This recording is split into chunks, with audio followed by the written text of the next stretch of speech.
Welcome, wrestling fans, to the Pro Wrestle Machine. Let's jump right into it. June 11, 2001 Wrestling Observer Newsletter, Potential for Goldberg to sign with WWF, more. By Dave Meltzer. Probably the most important talent decision that will be made in a long time by WWF is the question regarding the potential of hiring Bill Goldberg. At this point, the WWF policy seems to be that Goldberg's contract is ridiculously high, therefore he's not under consideration at this point.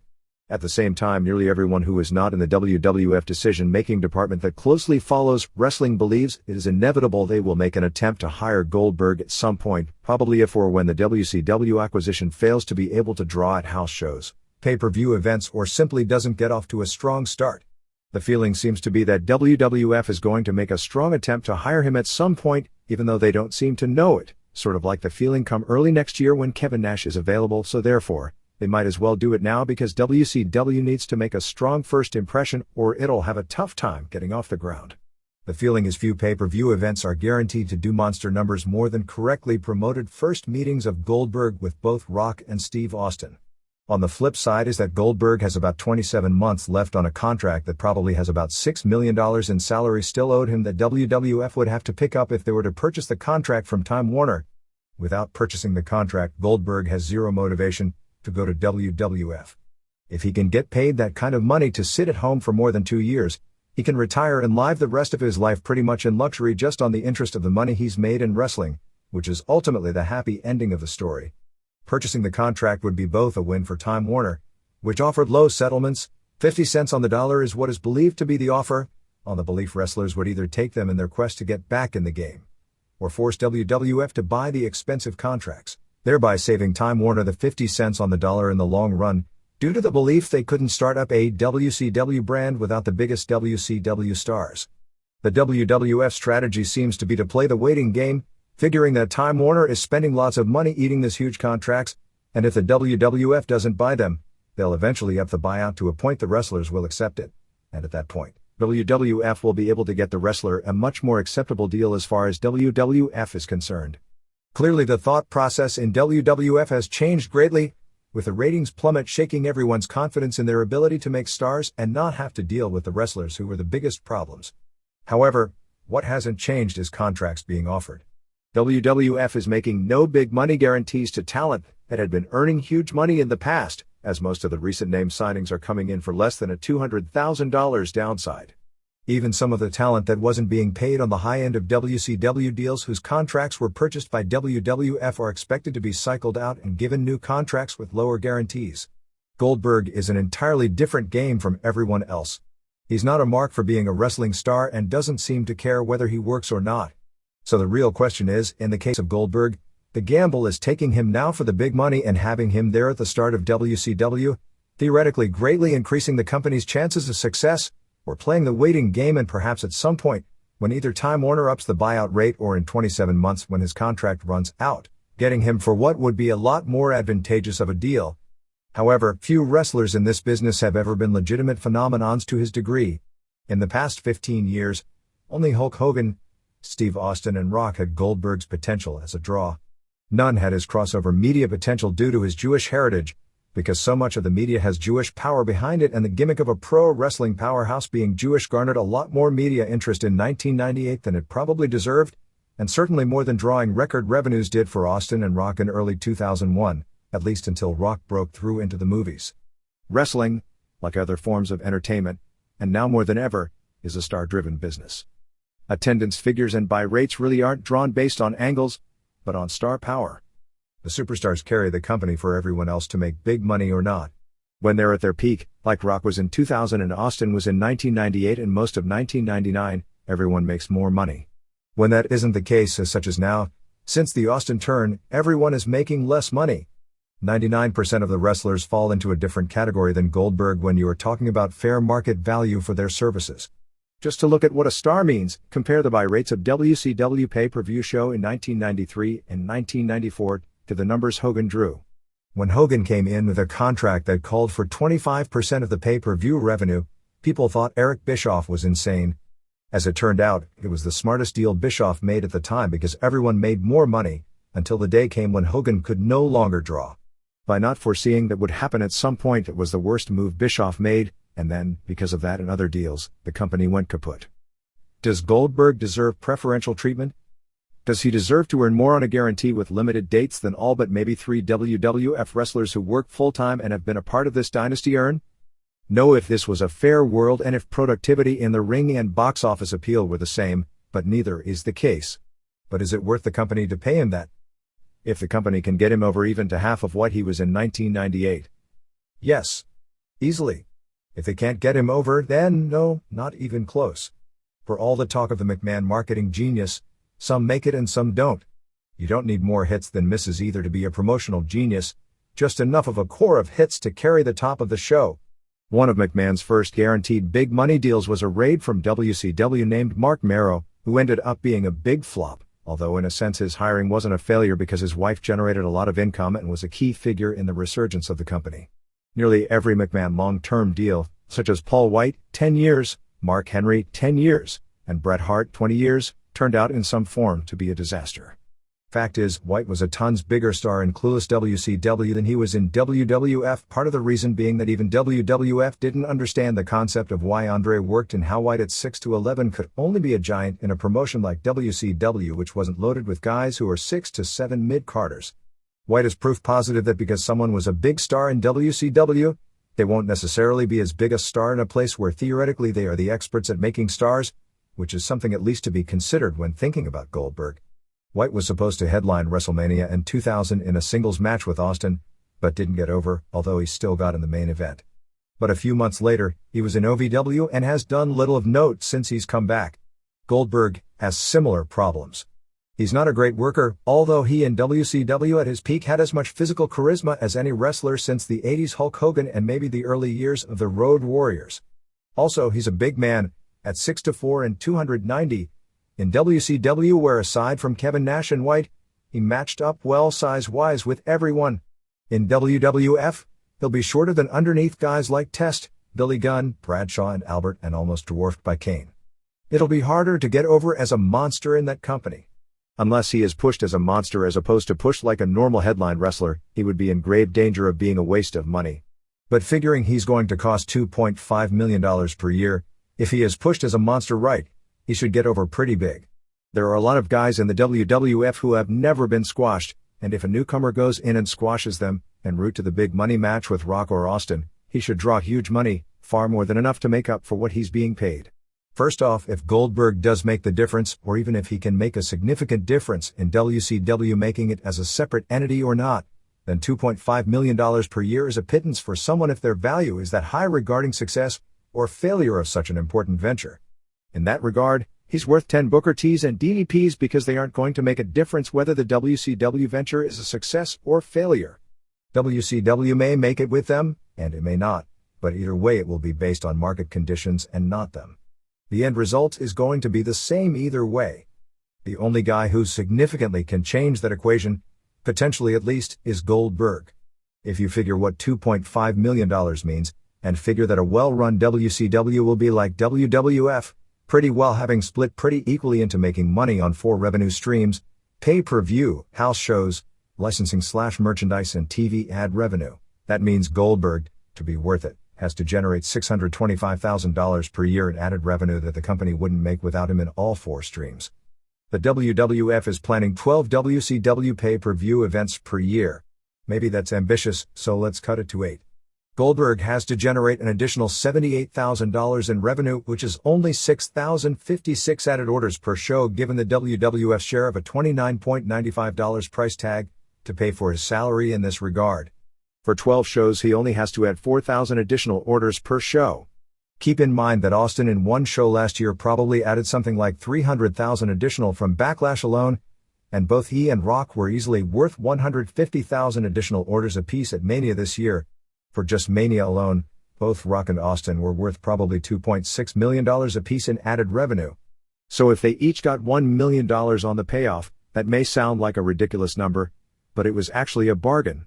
Because of Rock and Austin, the company made tons of extra money to spread around both to its profits, offsetting the XFL losses, and to the underneath guys.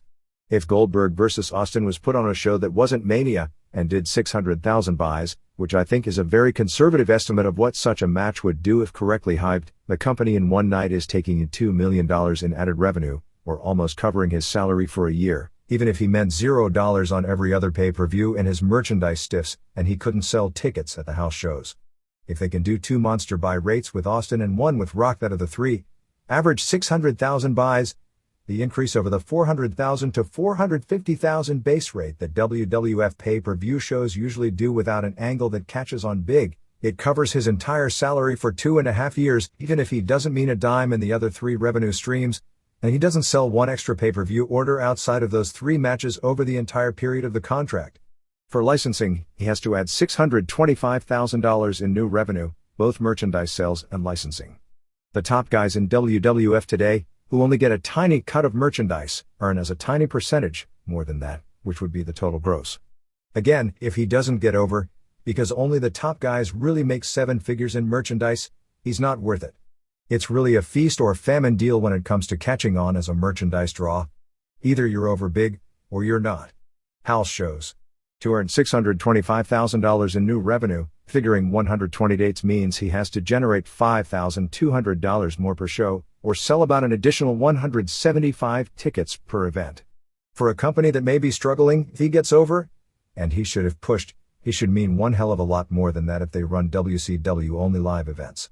If not, he'll have to mean that on WWF events, and that's a little more tricky because the only guys who really sell extra tickets are the few very top guys. It should be noted that a lot of dream programs don't materialize as well in reality when it comes to the box office.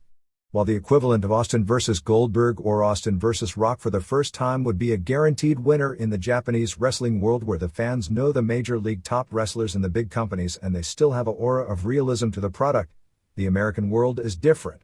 In Japan, a superstar who switches promotions usually becomes a big draw with his matches with fresh opponents for the first time. In superstar WCW to WWF jumps, it's not as much a given.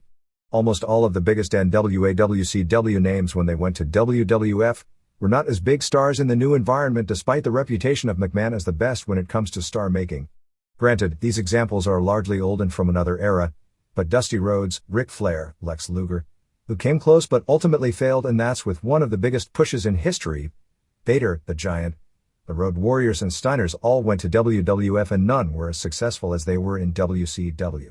In most cases, they came in hot as hell, and the more they appeared on WWF TV, the more steam they lost.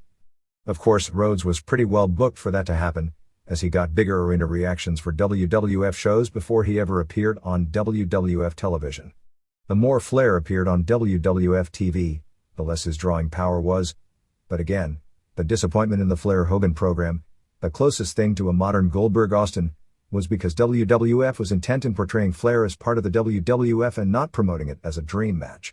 Flair, who never lost the NWA or WCW title in the ring in 1991 when he was fired by Jim Herd, basically for refusing to do a job for Barry Windham, showed up with the NWA belt, which later had to be returned after a court fight that WCW won, for a program with Hogan. Their first meeting, with almost no WWF TV build-up, drew 14,900 in Oakland and 13,800 in Los Angeles.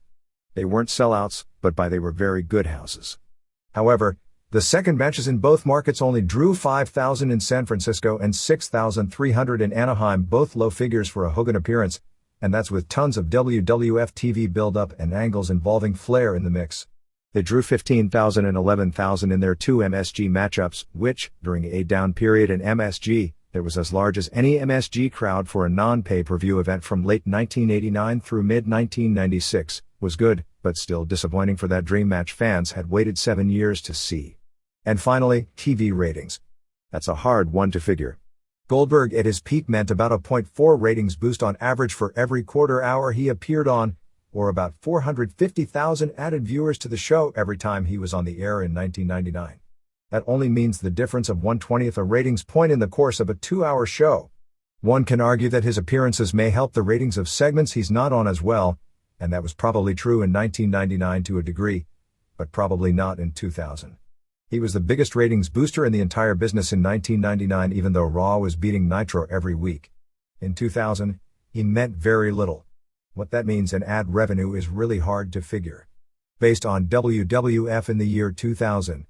If we go based on each ratings point being worth $100,000 in advertising over the course of a week, which is a fair estimate based on 2000 ratings for WWF, his value in that category over the course of a year as far as adding new viewers and new revenue would be closer to $250,000 based on the idea he'd be working one TV show per week and make one key appearance per show.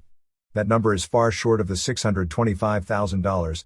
Since Goldberg moved ratings in 1999 like no other, and that's what his added value is likely worth when it comes to ads, it paints an important picture of what value wrestlers are as TV ratings draws. The big stars' value to the companies are more noticeable when it comes to driving pay-per-view numbers, merchandise, and house shows. Quite frankly, nobody is worth a ton of money just based on what they draw in TV ratings, an economic lesson it would have been real valuable for someone in WCW to figure out years ago. But in 3 of the other 4 revenue streams, he appears to be worth what his contract calls for with tons of change to spare, except in the event of 2 things. One is, they don't get him over, which really would be their fault because there is a clear model of what to do, and with new opponents and a demand already there, it's theirs to screw up because rarely do you get a potential big business program of this magnitude almost handed to you. The second is if he suffers an injury, which with his track record, is hardly something that shouldn't be considered. His contract guarantees the income if injured, unlike most all the WWF contracts, which guarantee a much lower downside, which is guaranteed while injured but far less than the wrestler would earn if healthy. In reality there is similarity, but psychologically it's entirely different than the actual contract amount being cut in half or more that WCW did in its final year to injured wrestlers. The unanswered question here is if Goldberg's contract is assignable. We've heard conflicting reports on that. Certainly, one would think Fusion wasn't going to buy WCW without getting the rights to Goldberg, since he figured strongly into their plans. That would indicate the contract is assignable, in which case WWF would only have to buy the contract from Time Warner. If it isn't, they would have to cut a separate deal with Goldberg, and with him receiving so much money for doing nothing, there may not be a dollar amount within reason WWF could offer to get him off his couch. Do wrestlers resent Rock and Austin making so much money? The ones that do, and I'm sure some do, need a quick lesson in business economics. As do any wrestlers who believe it's a mistake by the company to pick up Goldberg for a salary higher than that of wrestlers who have been in the WWF for the past few years on top for reasons of not paying dues, or that others have been with the company longer and are better all-around performers. The numbers say that unless they drop the ball on him and he means zero at the box office, that he's more than what they'll have to pay him, with plenty left over for company profits and whatever trickles down to the rest of the crew that would be carried to greater revenues by the drawing power of the few true drawing card superstars. With the surprisingly strong preliminary estimates of the Judgment Day pay-per-view, Steve Austin moved past Ric Flair into second place on the all-time list of shows headlined that drew more than a 1.0 buy rate. Having now headlined 18 shows that have done better than a 1.0 buy rate in his career, he is 3 shows short of the all-time record held by Hulk Hogan. Barring a career-ending injury or a total business collapse, one would think it's a given he will break the record, most likely before the end of this year. It should be noted a few things about this list. First, with monthly pay-per-view shows now, as opposed to pay-per-view events being rarities in the 80s, obviously the current crew of wrestlers is going to dominate the list. Conversely, because pay-per-view is more of a mature industry, it is far more difficult to draw a 1.0 buy rate today than it was in the 80s, where 1.0 actually would have been considered a very bad number, or even early 90s.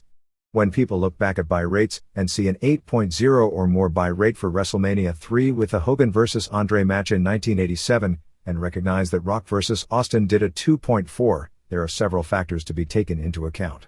Far fewer homes had pay-per-view, although I'm not sure how much of a factor that is. It is a factor. Still, since the buy rate is the percentage of the homes that have the show available that purchase it, adding new homes, particularly since the spread usually came in new neighborhoods as a whole that didn't have prior access, and not the idea that 6 homes had it on the block and 2 added it years later, with the idea those 2 could have gotten the shows previously by going to their next door neighbor's house. So theoretically, that shouldn't hurt the buy rate itself. In fact, it probably does. Also, a factor that nobody really has put their finger on, but is a huge factor, is the illegal black boxes that have proliferated in recent years. They have existed for years, but their popularity has increased greatly in the past 5 years.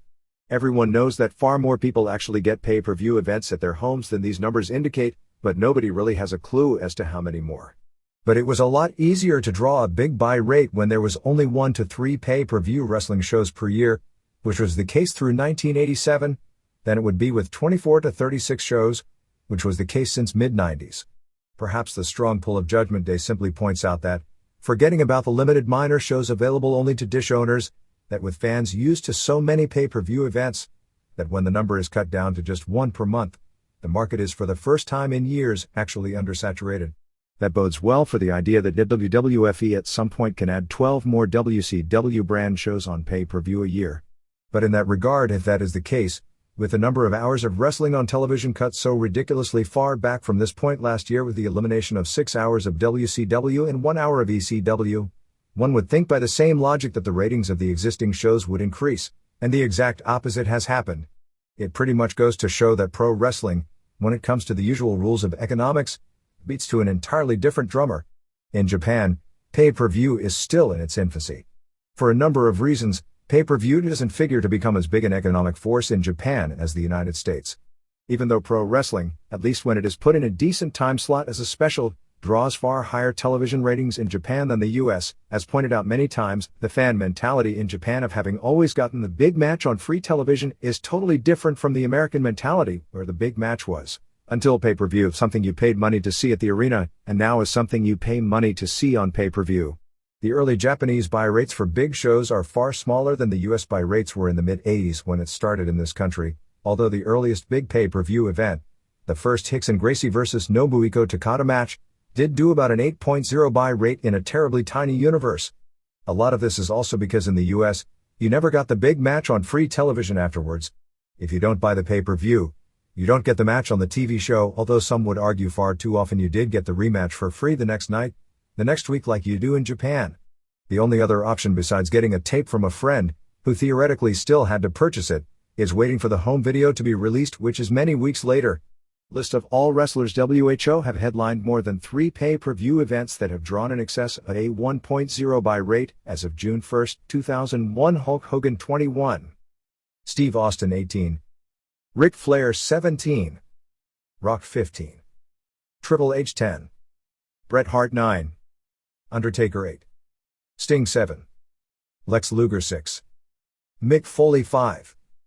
Randy Savage 5. Vince McMahon 4. Nobuhiko Takada 4. Kazushi Sakuraba 4. Andre the Giant 3. Roddy Piper 3. Ultimate Warrior 3. Sergeant Slaughter 3. Sid Vicious 3. Yokozuna 3. Shawn Michaels 3. Hickson Gracie 3. In a case of totally logical booking, Jushin Liger captured the best of the Super Junior tournament for the first time since 1994 by pinning IWGP Junior Heavyweight Champion Minoru Tanaka in 26-12 after a brainbuster before 5,700 fans at Osaka Furutsu Gym. Liger, 36, being pushed in something of a comeback role as the #1 contender for the belt he's dominated for most of the past 11 years, went unbeaten in the tournament and pinned the champion. Because of Liger's advancing age and Tanaka's ability, Tanaka, 28, is in the position to surpass Liger as the true big name of the division, so that adds to the drama of the rivalry. Whether this match takes place on July 20th at the Sapporo Dome isn't a certainty, as recently dropped rings wrestler Masayoshi Naruse, who secretly came to terms with New Japan a few days earlier, came out before the tournament final started and challenged Tanaka for a title match, which will come off as an interpromotional deal, and asked for it at the July 20th show. The champion Tanaka was kept strong, losing just one match in the tournament before the finals to Akira, which could give Akira a smaller show title match later this year, in winning the B block. The round-robin aspect of the tournament came down, as is usually the case in Japanese tournaments, to the final night, which was June 1st in Takamatsu. Liger, who ended up going undefeated in his 5 round-robin matches, and Silver King, who had one loss going into the finals, battled for the A block championship, with Liger winning in 12:32 after a brainbuster. Had Silver King won, it would have necessitated a playoff in Osaka between the two of them for the match with Tanaka. With Silver King's loss, he ended up tied with El Samurai for second place in the grouping. Tanaka advanced right before Liger, beating Dr. Wagner Jr. via submission in 14:45 with a knee-lock submission. Going into the final night, Tanaka, Wagner and Akira all had 3-1 records. In what was largely expected, Akira was eliminated earlier in the show in what was an on-paper upset, losing to an armbar from Shinya Makabe in 10:15. It's a paper upset in that Akira is a veteran and Makabe, while getting a pretty big push as far as exposure this year, still usually loses against the veterans. Akira, Wagner and Shocker all ended tied for second place behind Tanaka with 3-2 records. The tournament overall was possibly the most lackluster in the long and often storied history of a tournament from a storyline standpoint. The tournament was one of the highlights of the pro wrestling year in the early 90s during the prime of Liger, with his rivalries with the likes of Chris Benoit, Eddie Guerrero, Owen Hart, taking high-flying wrestling to new levels. Due to changing of styles and in particular the current strengths of Liger and Tanaka, this was more of a ground-based submission style oriented. The tournament highlights were the younger Japanese wrestlers, Shinya Makabe, Katsuyori Shibata, and Wataru Inoue, losing great matches to either Liger or Tanaka. The role of the tournament has always been to create new rivals, title contenders and stars like the first exposure and elevation of Shinjiro Otani, Koji Kanemoto, Kendo Kashin and Tatsuhito Takaiwa in previous years. Much of the luster was off the tournament this year with the lack of contenders brought in from outside Japanese promotions like Osaka Pro, Toriuman and Michinoku Pro to give new matchups. Aside from the luchadores from EMLL and the debuting Chris Candido, the only non-New Japan regular that was Japanese was Gran Naniwa, who is an opening match jobber for All Japan and nobody took seriously as a contender. In addition, the latter four mentioned were all absent, as Otani and Takaiwa are doing the angle where they have quit New Japan for 0-1, so to build for their return, they pretty much have to be kept away from New Japan for a while, plus Kanemoto is out after shoulder surgery and Kashin is off training for Pride. Final standings of the round-robin tournament. A block, 1. Liger 5-0-2. Silver King 3-2 and Samurai 3-2, 4. Naniwa 2-3 and Candido 2-3, 6. Inoue 0-5. B block, 1. Tanaka 4-1, 2. Akira 3-2, Shocker 3-2 and Wagner Jr. 3-2, 5. Makabe 2-3, 6. Shibata 0-5. New Japan Super Junior Heavyweight Tournament History 1984, Dynamite Kid Pin Cobra, George Takano. 1986, Kunyaki Kobayashi beat Cobra. 1988, Shiro Koshinaka beat Hiroshi Hazi. 1991, Ishin Liger beat Owen Hart. 1991, Norio Onaga beat Jushin Liger. 1992, Jushin Liger beat El Samurai. 1993, Pegasus Kid Chris Benoit beat El Samurai. 1994, Jushin Liger beat Super Delphin. 1995, Wild Pegasus, Benoit, beat Shinjiro Otani. 1996, Black Tiger, Eddie Guerrero, beat Jushin Liger. 1997, El Samurai beat Koji Kanemoto. 1998, Koji Kanemoto beat Dr. Wagner Jr. 1999, Kendo Kashin beat Koji Kanemoto. 2000, Tatsuhito Takaiwa beat Shinjiro Otani. Utex McKenzie, who is a major pro wrestling name for 25 years, passed away on June 1 in Victoria, BC of an abdominal aortic aneurysm. He was believed to have been 71. McKenzie was one of the tallest wrestlers in the business during his heyday, billed as being 6'9", which probably means closer to 6'7", and 270 pounds. He was actually almost legendary within the business about not being a good worker, as he was one of those guys people would tell stories about how great Ray Stevens was because he could get a good match out of McKenzie. He started in Texas in 1953, and worked virtually all over the world until around 1978, when he faded from the scene shortly after being one of the wrestlers who left the cartel, so to speak, in 1975 for Eddie Einhorn's Outlaw IWA promotion, where he both wrestled and did television commentary with Jack Reynolds on the show, which for a brief period of time had national syndication. He worked pretty much everywhere, probably best known in Detroit and Toronto as an occasional victim of the Sheik in main events, and in Australia, where he had two brief reigns as IWA World Heavyweight Champion in 1967 and 1968 for promoter Jim Barnett. He held few titles, as he was one of those guys who would be a babyface challenger for belts but never win them. Because of his size, particularly in those days when the headline wrestlers were so much shorter, he was one of those guys who usually got a big push, built around his antics with a rope and his bulldog headlock. He was generally not a main eventer, but usually worked close to the top most of the time, and would get his occasional singles main event with a heel who was super over just because fans thought with his size he had the chance to prevail. He came off as this big happy-go-lucky cowboy, and was virtually always presented as a babyface and did have a goofy kind of mid-card charisma. After leaving wrestling, he designed homes in the state of Washington and was living in Edmonds, Washington at the time of his death, liking that part of the country because of his love for sailing. McKenzie was a regular at places like Cauliflower Alley gatherings of retired wrestlers. His two IWA World title reigns came first from July 22 to August 12 in 1967, winning the title from Killer Kowalski in Melbourne and losing it to Skull Murphy in the same building. His second reign was from November 9 to 16, 1968, again with both title changes taking place in Melbourne, with a win over Toru Tanaka and a loss to Murphy. His title history also included winning the Western States title from Dory Funk Sr. in 1969 in Amarillo and losing to the Beast, holding the Pacific Northwest Tag Team titles in 1955 with Ken Kenneth and the IWA World Tag Team titles in 1969 with Billy White Wolf. Adnan Kazi winning a tournament in Sydney on April 25, 1969, and losing it to May 24, 1969 to the Spoiler, Don Jardine, and Waldo von Erich. This is a note regarding mail service of the Observer. Mail service has always been unpredictable, but over the last few months, we've noticed a really major decline in its reliability. The weekly magazines that I get in the mail often come several days late, and that means the same for the Observer. We have a very loyal customer base, and I just want everyone to know that the Observer always is mailed out on Wednesdays, and it is our policy that if you live in the U.S. and haven't received the issue by the following Wednesday, please call, fax, or email us. A lot of people seem to wait until they get the following issue and realize one was missing, figuring that we didn't publish for a week. I can't say in the event of a tragedy that we will never skip a week, but the odds are if that were to happen, we would announce it weeks ahead of time if possible. The 8-week streak where Raw declined in ratings finally ended after two of the company's best weeks of television, when Raw on June 4 from Minneapolis drew a 4.25 rating, 3.93 first hour, 4.54 second hour, and a 6.8 share. While the audience increase over the previous week was only 54,000 homes, it was still a stoppage of the exceedingly dangerous pattern. The Austin vs. Jericho title match with Foley as second referee did a 5.00 rating, the highest rated main event on Raw in several weeks. The ratings pattern showed a terrible open and strong second quarter growth with Vince, Foley, and Ventura, and from that point very slow growth, with no real declines of significance.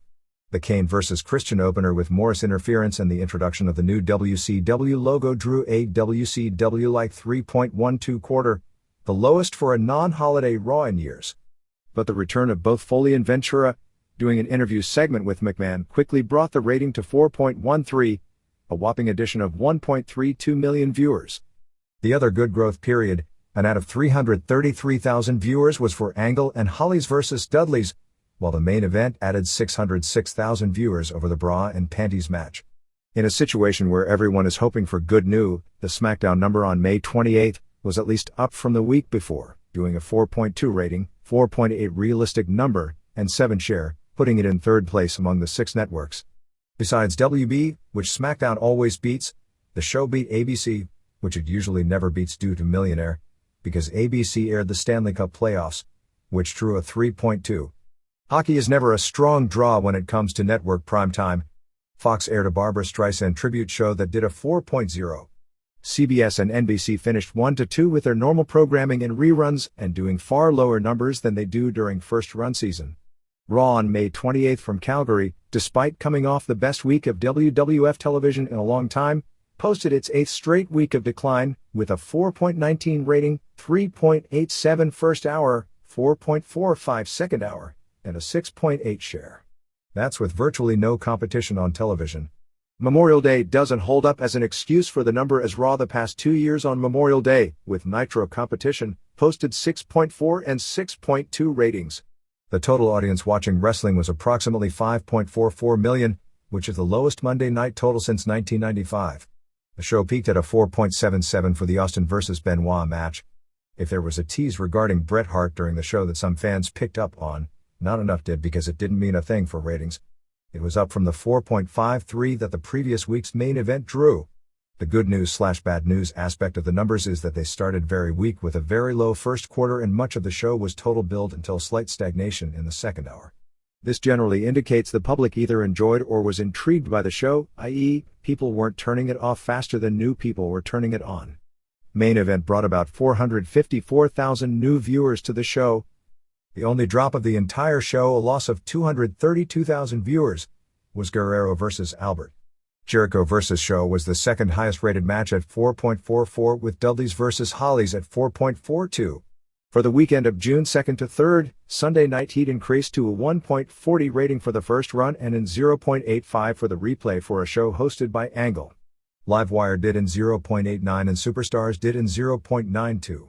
Sunday Night Heat on May 27th tied its all-time record low, although it is fair to use Memorial Day weekend as a little bit of an excuse for that show, being a 1.08 rating and 2 share and a 0.70 rating for the replay for the show hosted by Blackman and the soon-to-be departed Grandmaster.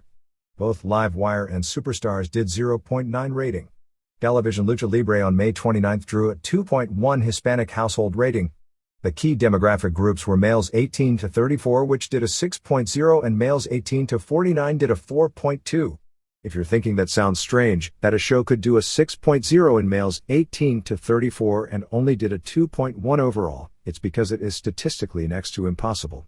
In fact, for these ratings to actually be logical, every single home that watched Galavision would have to average 2.5 males between the ages of 18 and 49 in the home watching the show.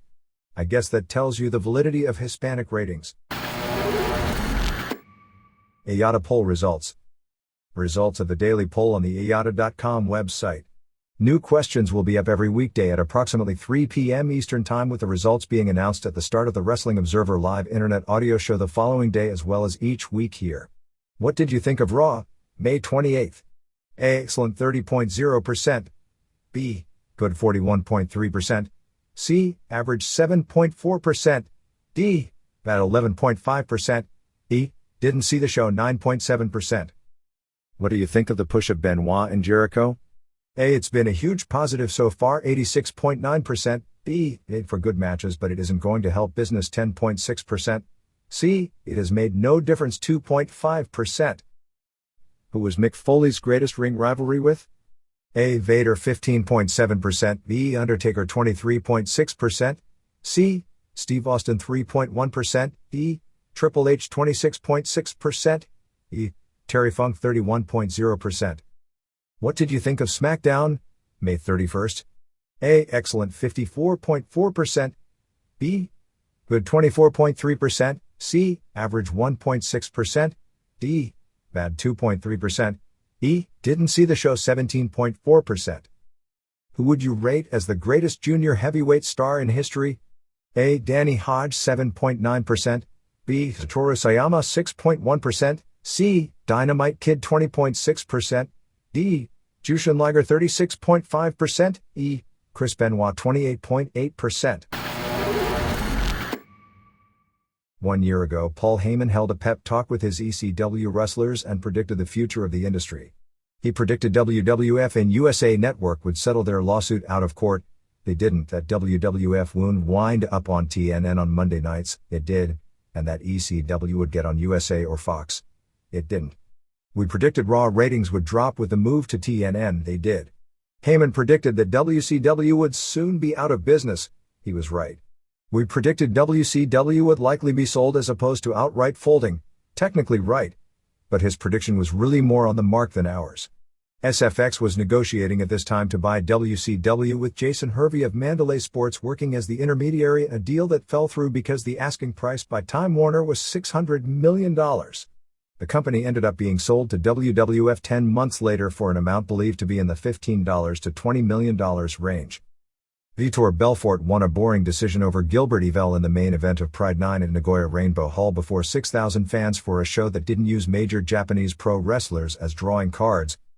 Dwayne Johnson entered negotiations to play the role of Scorpion King in The Mummy 2, and Universal Studios was so impressed they were making plans for the role to lead to a movie starring Johnson. Raw delivered a 5.95 rating to Nitro's 2.86, headlined by Bill Goldberg's first match back against Tank Abbott, which only drew a 2.90. WWF's main event of Rock vs. Triple H drew a 7.58 rating. SmackDown drew a 4.63, Thunder drew a 2.78, Heat drew 2.45, ECW drew 0.82, and Galavision drew 1.0. Lee Field's real name Albert Hatfield, a longtime wrestler and promoter for Gulf Coast Championship Wrestling, running cities like Mobile, Pensacola and Panama City through 1978, passed away at the age of 69 from leukemia. In what was billed as his final match ever in his home country of Switzerland, Andy Hug won a decision over Mirko Krokop before a sellout 14,000 fans in Zurich. Hug shockingly was dead a few months later from leukemia. The biggest show in the history of the Toryuman promotion drew 6,500 fans in Kobe with Tiger Mask and Great Sasuke over sumo dandy Fuji in Chima, ending when Fuji got his head shaved.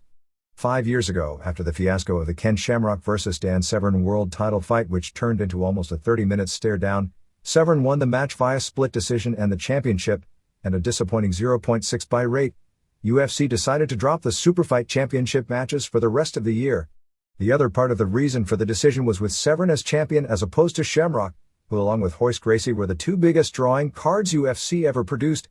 They were of the impression the box office value of title matches would plummet. WWF attorneys wrote a nasty legal letter to Scott Hall. Vince McMahon went on Raw claiming that Diesel and Razor Ramon were no longer part of the WWF, but that they intended to portray themselves as the stars they once were and were participating in a ruse, the NWO angle actually being outsiders from WCW, when they were under contract to the rival wrestling organization. It was the first time that a promotion went on television and called a rival promotion's angle a ruse. WWF also abruptly dropped its main program with Shawn Michaels vs. Davey Boy Smith involving Diana Hart Smith claiming Michaels sexually harassed her. The program was dropped when Davey Boy Smith gave 90 days notice allowing him to leave the company in August, although he ended up staying. Smith and Bret Hart were unhappy with how Diana was scheduled to be portrayed in the angle. Antonio Inoki's World Wrestling Peace Festival took place at the Los Angeles Sports Arena as a combined show using talent from EMLL, WCW, AAA, UFC, Michinoku Pro and New Japan. The show tanked, drawing about 6,000 fans, but only 2,513 paid for an outstanding show headlined by Inoki and Severn over Oleg Toktarov and Yoshiaki Fujiwara. The big hits on the show were Jushin Liger vs. Great Sasuke and Rey Mysterio Jr. and Ultimo Dragon vs. Heavy Metal and Psychosis. The show itself, viewed by Eric Bischoff, was directly responsible for WCW pushing Mysterio Jr., who was scheduled to start with the company at their next pay-per-view, and signing Chris Jericho. Nitro started its 83-week win streak doing a 3.0 rating with a Sting and Luger vs. Steiner's main event to Raw's 2.3. Brian Christopher won the USWA title from Jerry Lawler. At the time, the fact they were father and son was kept secretive in the Tennessee market.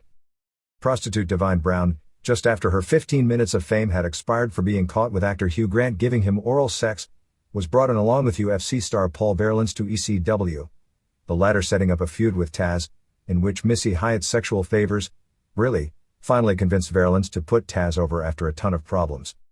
Red Bastien's nephew, Gordy Morgan, qualified for the Olympics in Greco-Roman wrestling. 10 years ago, Sid Vicious debuted for the WWF at TV tapings in Arizona and Bobby Heenan retired as a manager and began working full-time as a television announcer. In Heenan's place as a manager was Coach, a short-lived gimmick that didn't work out done by former wrestling star John Tolos, who managed Mr. Perfect, Kurt Hennig, Aku, Barbarian and a new tag team called the Beverly Brothers. Mike Enos and Wayne Bloom. The company announced it would be doing a huge outdoor summer show called WrestleFest at Busch Stadium in St. Louis, which ended up being a disappointment, headlined by Hulk Hogan vs. Sergeant Slaughter with Randy Savage as referee and Ultimate Warrior vs. Undertaker in a coffin match. Because of the rich wrestling history in St. Louis, WWF was planning a nostalgia night, which they later did in that city in 1997. It was scrapped when Luthez, who was affiliated with New Japan at the time, Jack Briscoe, and Harley Race all turned down invitations to appear on the show. WCW was planning a show in competition at the arena a few weeks earlier, bringing in both Race and Dick the Bruiser as referees for a main event of Brian Pillman and El Gigante vs. Ric Flair and Barry Windham. WCW also contacted Bruno Sammartino to referee 2 shows at the Meadowlands. On WCW television, announcer Jim Ross, in promoting a War Games match, knocked WWF cage matches, calling War Games a man's cage match, and called other cage matches from other federations you may have seen as sissy cage matches, claiming the object of the match is to run away.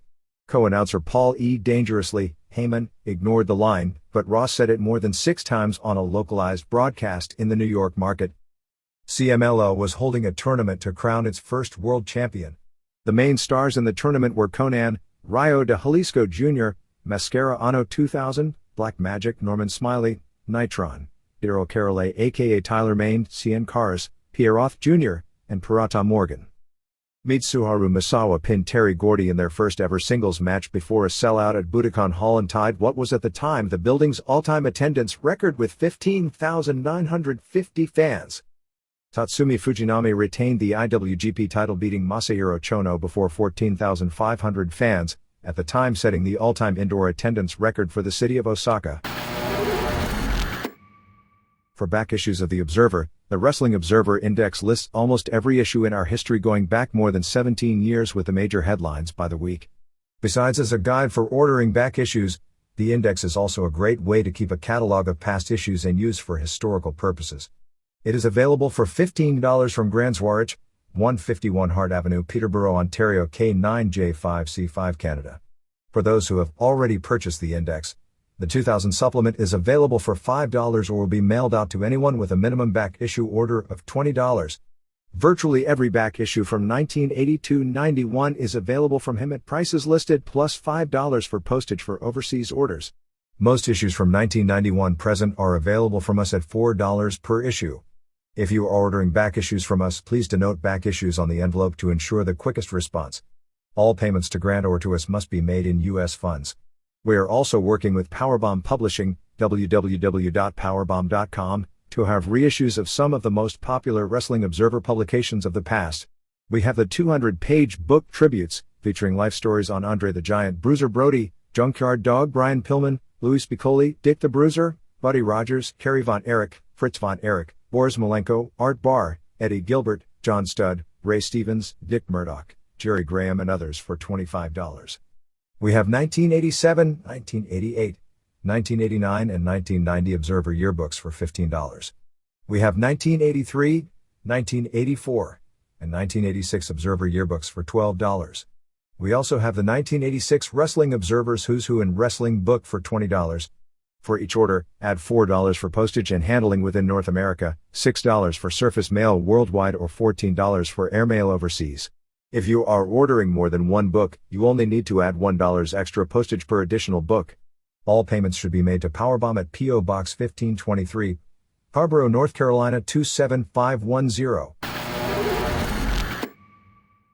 Wrestling Observer Live airs every Monday through Friday on the ayata.com sports channel on the internet from 5 to 7 p.m. Eastern Time and 2 to 4 p.m. Pacific Time.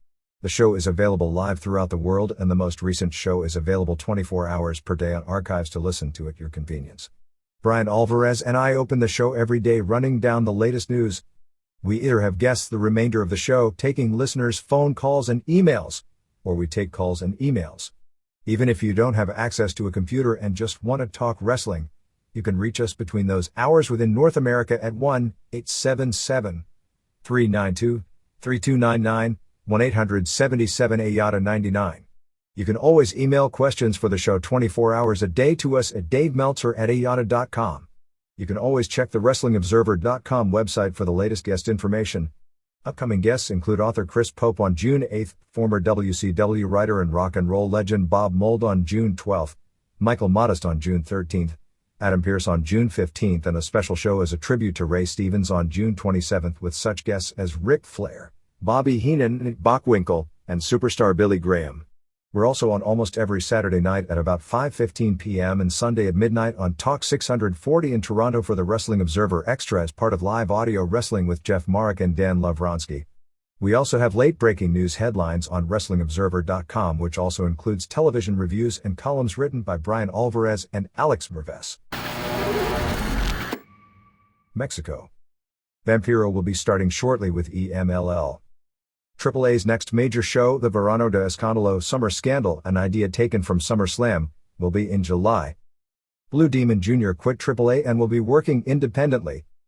Antonio Pena is attempting to sign Juventud Guerrera to return as a regular. Dandy lost his hair on June 4th in Nuevo Laredo in a three-way with Bestia Salvaje and La Parca, with Salvaje beating both guys in singles, and Parca then pinning Dandy after a power bomb through a table. On May 31st in Naucalpan they had a mask, Ultimo Vampiro, and hair, Mike Segura versus double hair, Nozawa and Mazada, match with Nozawa and Mazada getting shaved.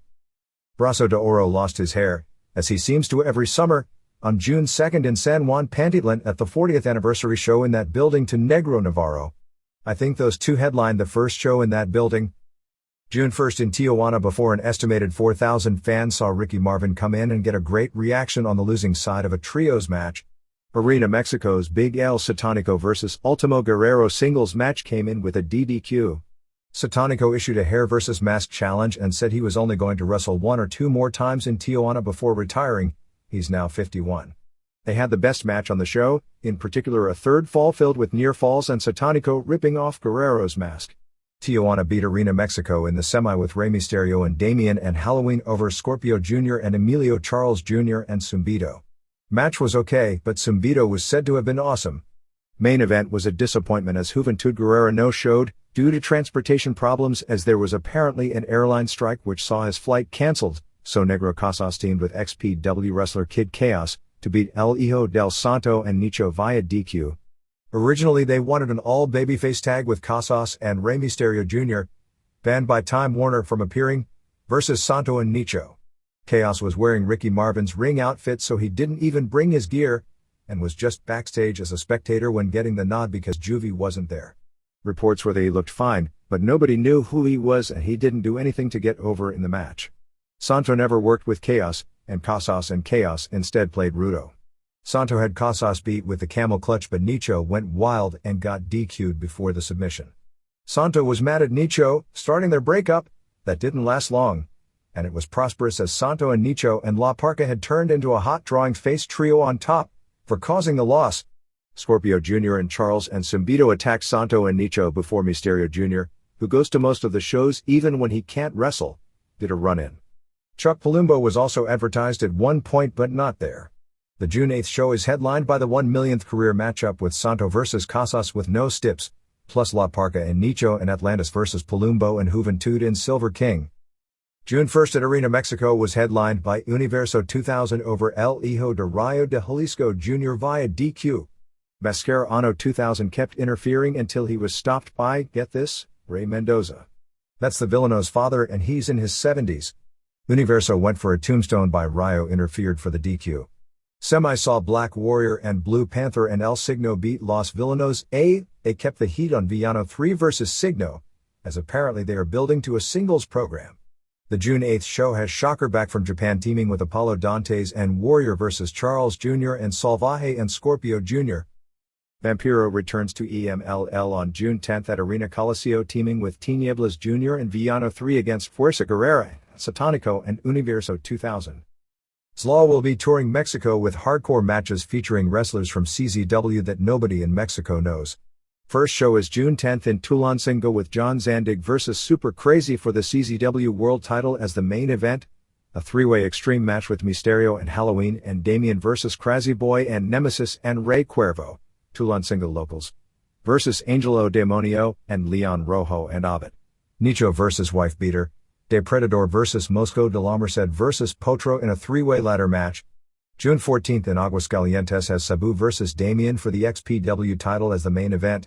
Zandig vs. Wife Beater in a death match, Mysterio and Halloween vs. Depredador and Mosco for the Slaw tag titles in a ladder match. June 15th in Tlalnepantla has Sabu vs. Super Crazy vs. Damien, Wife Beater and Zandig vs. Crazy Boy and Angel O Demonio and Mysterio and Halloween and Nicho vs. Leon Rojo and Abed and Potro. June 17th in Tultitlan has Sabu vs. Damien for XPW title, Wife Beater vs. Crazy in death match, Zandig vs. Salcero in death match, Mysterio vs. Navarro in a ladder match, Angel O Demonio and Leon Rojo vs. Halloween and Nicho. They did a big nostalgia act main event on June 3rd in San Juan Pantitlán with the original Los Brazos, Super Porky and Brothers Brazo de Oro and El Brazo, beating Los Villanos in the main event. This was one of the biggest feuds in Mexico during the 80s, culminating in a 3-mask versus 3-mask match that the Brazos lost. It was considered one of the most famous matches in Mexican wrestling history. I believe the payoff the Brazos got for dropping their masks, which was like $22,000 each, was the biggest one-match payoff in Mexican history up to that point in time. Obviously, for a payoff like that, business was through the roof in those days. Villanos 3 and 4 won a one-night tag team tournament on June 3rd at Arena Coliseo in Mexico City, beating Fuerza Guerrera and Blue Panther in the finals. Puerto Rico. Ricky Santana is now doing a lot of the booking for WWC.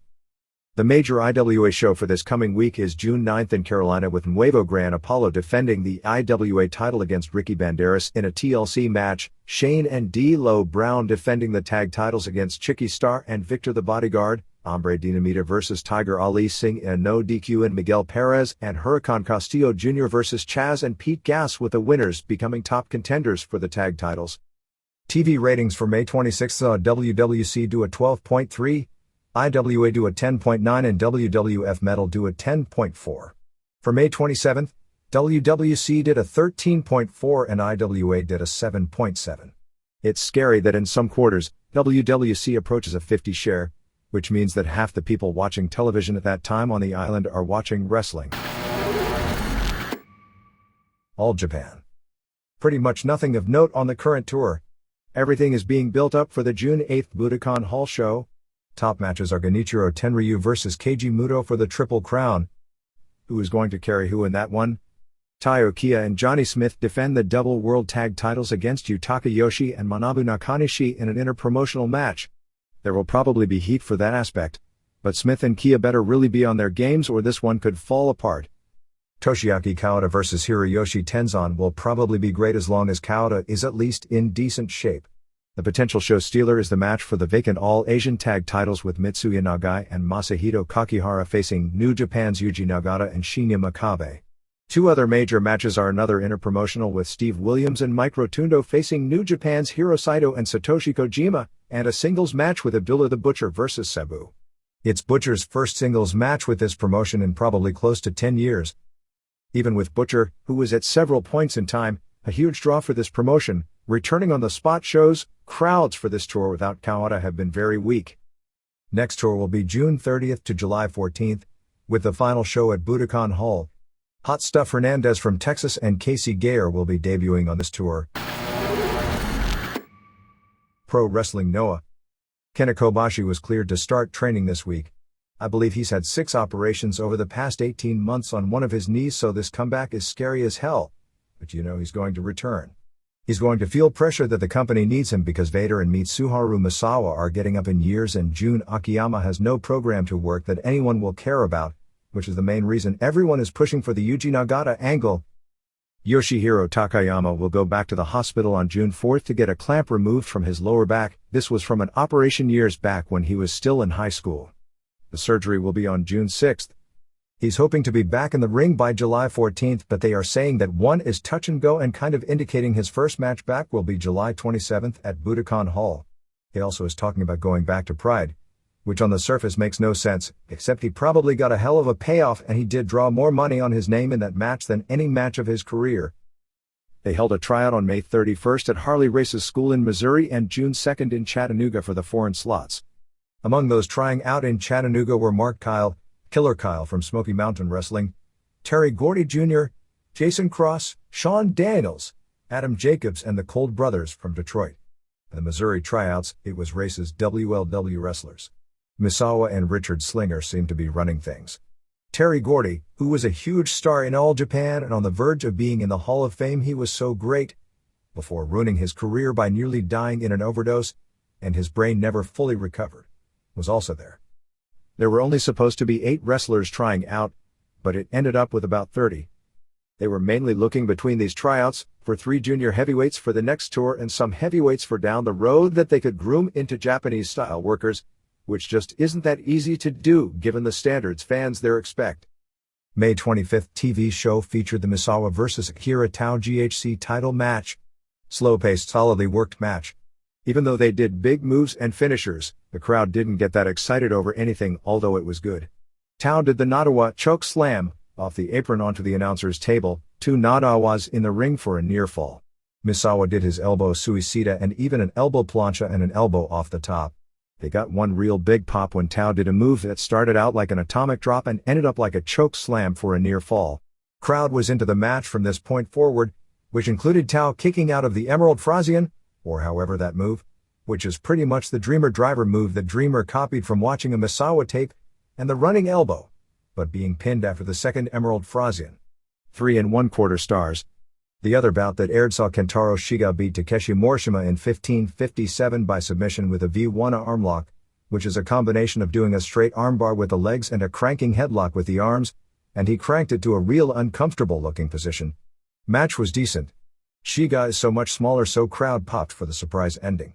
Morishima seems pretty coordinated and has a good wrestling background, but his body looks terrible for someone so young. Kind of like a young Dusty Rhodes in size, but minus all the charisma. 2 1/4 stars. May 25th TV show did a 1.9 rating. New Japan. Antonio Inoki officially declined the offer to run for the House of Councilors in the July election.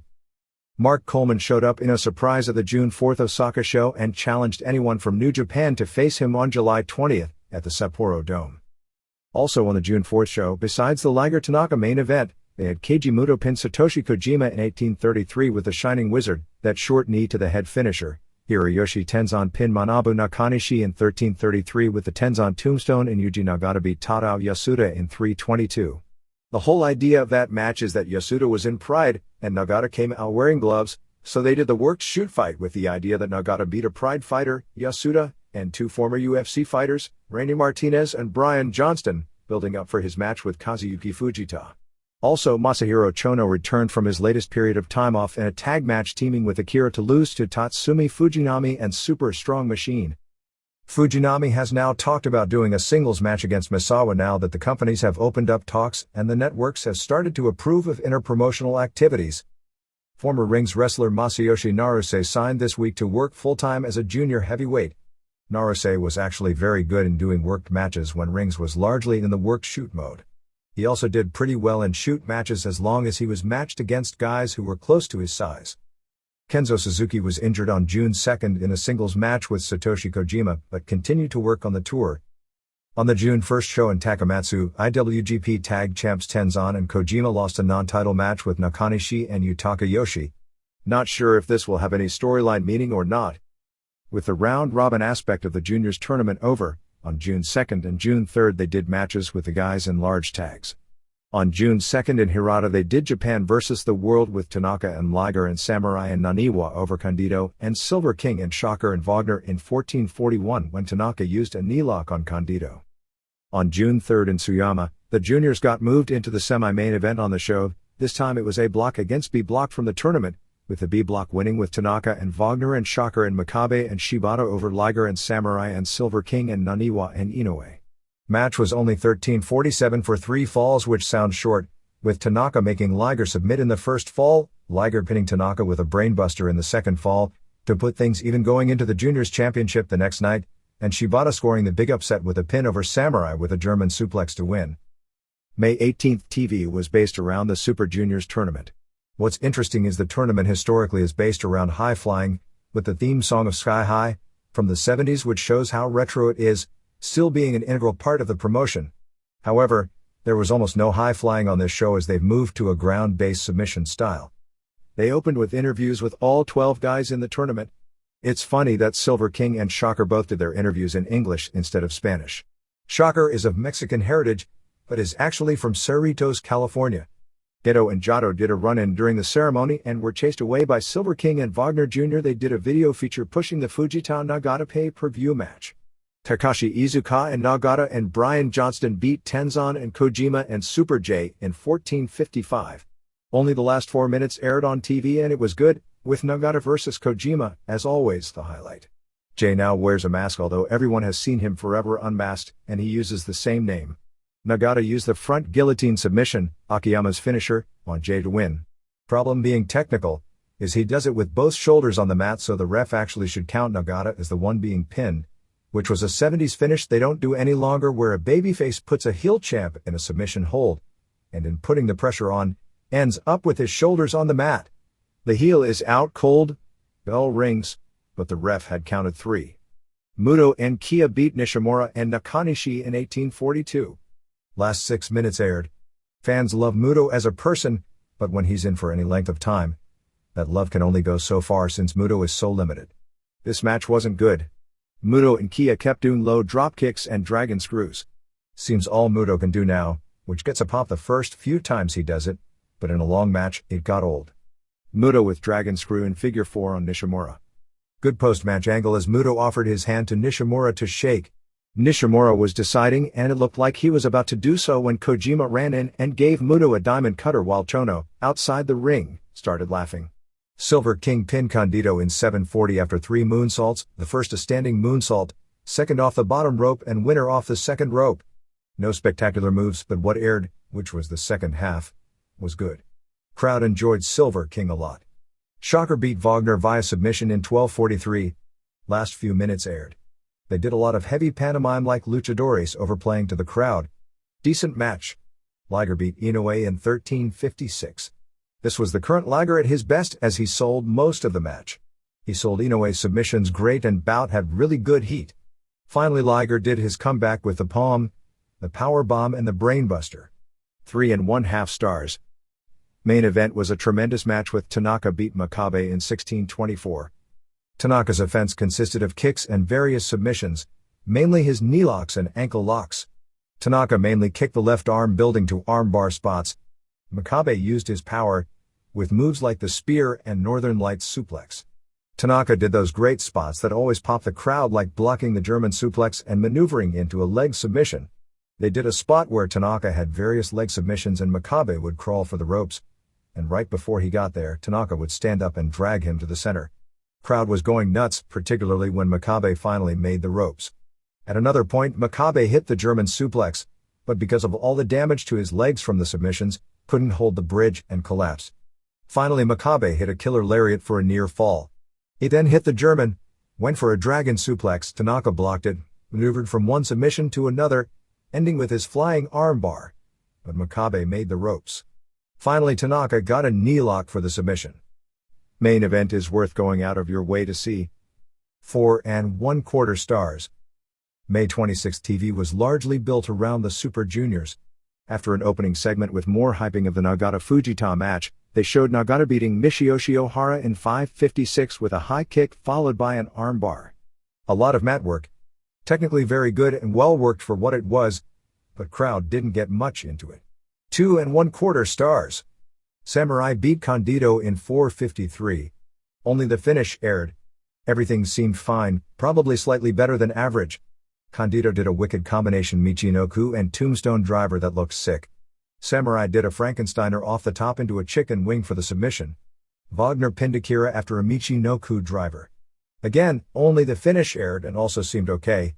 They showed some pre-match comedy where Akira claimed the somewhat corpulent Wagner was overweight for the tournament and challenged him to step on a home bathroom scale. Wagner naturally attacked Akira with the scale. Liger pinned Naniwa in 14:05. They aired the last 5 minutes. Pretty good match. Some comedy spots.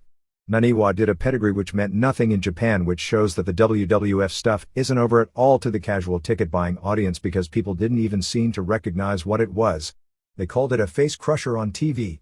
They did a weird spot where Liger used a superplex while standing on the top rope, and Naniwa, who is a small guy, no-sold it and got right up. As silly as that spot sounds, that was the spot that really got the crowd into the match because it was unexpected. An interesting lesson that sometimes the stupidest thing, because it crosses what people's expectations are, works. Traded some near falls until Liger put him away with a brainbuster. 3.25 stars. Tanaka beat Katsuyori Shibata. Shibata's an opening match guy. His father was a wrestler in the 70s and later a referee. He's 21 years old and has been wrestling about 18 months, and this was his highest profile singles match of his career. It was really good. There was an awesome spot early where Shibata countered Tanaka's usual roll into a leg lock with almost a backwards dropkick. Tanaka did a lot of hard leg kicks. Crowd got into it big when Shibata used a bulldog headlock from off the top rope followed by a German suplex. Tanaka did a missile dropkick into an armbar, but Shibata reversed it into a near fall pin. They traded some more near falls before Tanaka put him away at 6:24 with a Boston Crab. Unless Tanaka is a miracle worker, and he may be, and barring a serious injury, Shibata has one hell of a future. 3.5 stars. Main event saw Tenzan and Kojima beat Nakanishi and Suzuki in a non-title match in 14:52. This match convinced me that Tenzan and Kojima are the best tag team in the business for pure working and carrying a match. This was really good, and while Nakanishi can be carried to a good match, I've never seen anyone carry Suzuki before. They lit up a tough crowd the entire way, carried it with their offense, sold perfectly. Finish saw Kojima pin Suzuki after a 3D and a killer lariat. 3.5 stars. May 26 TV did a 2.2 rating. Other Japan notes. Nathan Jones, John Heidenreich, Steve Corino and Mike Rapata were pulled from the 0-1 show on June 14 in Osaka. Jones and Heidenreich will be replaced by Samoa Joe and Keiji Sakota in the match with Tatsuhito Takaiwa and Alexander Otsuka. Jones and Heidenreich were pulled off the show by the WWF. Ross' feelings were apparently that he felt the two, who are headed to OVW probably by the end of the month, were too inexperienced to be put in something of this high level, working for a new company that didn't have a relationship or track record with the WWF and opponents they weren't familiar with. WWF wouldn't necessarily have stopped more experienced developmental talent working the show. Corino and Rapata were pulled after a series of situations, largely based on Rapata backing out because he thought he wouldn't be able to get a visa. He then took some independent bookings during the week. The Japanese, hearing the news, made arrangements to speed up the visa process, but he then had made the new commitments. At this point, several names were mentioned to be Corino's potential partner in the match, originally to create an NWO Intercontinental Tag title against Katsumi Yujuda and Yuki Ishikawa. Among the names brought up were Cyborg from Florida, David Young from Georgia and Robbie Hoist from Winnipeg, but the Japanese turned them all down because they wouldn't have any name value. There were reports of Tommy Dreamer and Sandman being under consideration, and the names were brought up, but the 0-1 people didn't have any interest. There is talk of that match taking place on a July 12th show instead. Caught the Yumiko Hata vs. Kaoru Ito 51-51 match, which aired in very edited form, like 7 minutes worth, on the AJW TV show. What aired had amazing crowd heat and the crowd was still with it at the finish, and basically gave both a standing O. It seemed like it was far more a hardcore Falls Count Anywhere style match, as most of what aired involved weapons such as chairs, ladders, tables and ropes, for hanging. By the end of the match, the ring had been torn down like a no-rope match. Big Japan on June 3rd in Tokyo at an outdoor show in Akihabara, they did a weird stipulation where if the show didn't draw 2,700 fans, then the company's most popular wrestler, Ryuji Yamakawa, would have to retire. They didn't even come close, so they simply announced the attendance for the show as 2,701. Main event was Shadow WX and one Staringer over Abdullah Jr. Kobayashi and Men's Teo in a fire death match when WX did a fireball to Kobayashi's face. All Japan Women is building up an interesting match on July 27th at Tokyo Yoyogi Gym. Their world champion Kaoru Ito will wrestle Elaine Toril. Toril is a woman's shoot fighter who beat Megumi Yabushita in a shoot match on the May 3rd remix card. Don't know what this will be, since Toril was trained by Sean McCulley, who has done both works and shoots himself, but I guess the idea, whether true or not, they are trying to get across is they are allowing their world champion to face an accomplished shoot fighter. Given the Japanese mentality about protecting the world titles and that this is taking place on a pro wrestling card, one can surmise what this really is: a women's version of Mark Coleman doing New Japan. AJW started their usual summer Grand Prix singles tournament. Winner becomes top contender for the WWA title on June 1st at Korakuen Hall before about 1,400 fans, with 2 battles of regular tag partners as Mima Shimoda pinned Atsuko Mita and Kaoru Ito pinned Tomoko Watanabe. Battlers ran a big show for them on June 2nd in Kanazawa before an announced 1,225 fans. Katsumi Yujuda retained the independent junior title, beating Karl Malenko via submission. After the match, Yujuda challenged Tatsuhito Takaiwa to battle for the title. Shinjiro Otani and Takaiwa beat Alexander Otsuka and Ikuto Hidaka in the other top match. Lioness Asuka showed up at the June 3rd Asian show at Korakuen Hall and challenged Ayako Hamada to a title match. Main event on the show saw Akino defeat Shaparita Asari to capture their hyper tournament. After the match, promoter Rossi Ogawa said he was going to introduce a big name that would change the face of the promotion, and Asuka showed up with a 2x4. Ogawa is going to use Asuka as the new fighting producer, basically booker, with the group. Asuka's first show will be July 3rd at Korakuen Hall, where they will start doing a new style and new angles. Mr. Kakao promoted what was billed as a Lucha Aid show on June 4th at Korakuen Hall to raise money for injured Mexican wrestlers Charlie Manson, Tarzan Boy, and Rey Bucanero. Main event saw Great Sasuke and Kakao and Brasso de Plata beat Ghetto and Mr. Niebla and Kimba. Gran Apache Jeremy Lopez of NWO Wildside will be the first American ever to become a regular with Osaka Pro Wrestling starting in mid-June for a 2-month stay. Here and there. Eric Bischoff was implicated on June 5 in an Atlanta trial involving the infamous Atlanta Gold Club, a strip club that was a famous site for big-name pro athletes and the top stars of WCW. The government has a racketeering case, which includes credit card fraud, prostitution, loan sharking, and funneling money to the Gambino crime family against owner Steve Kaplan and 6 of his associates.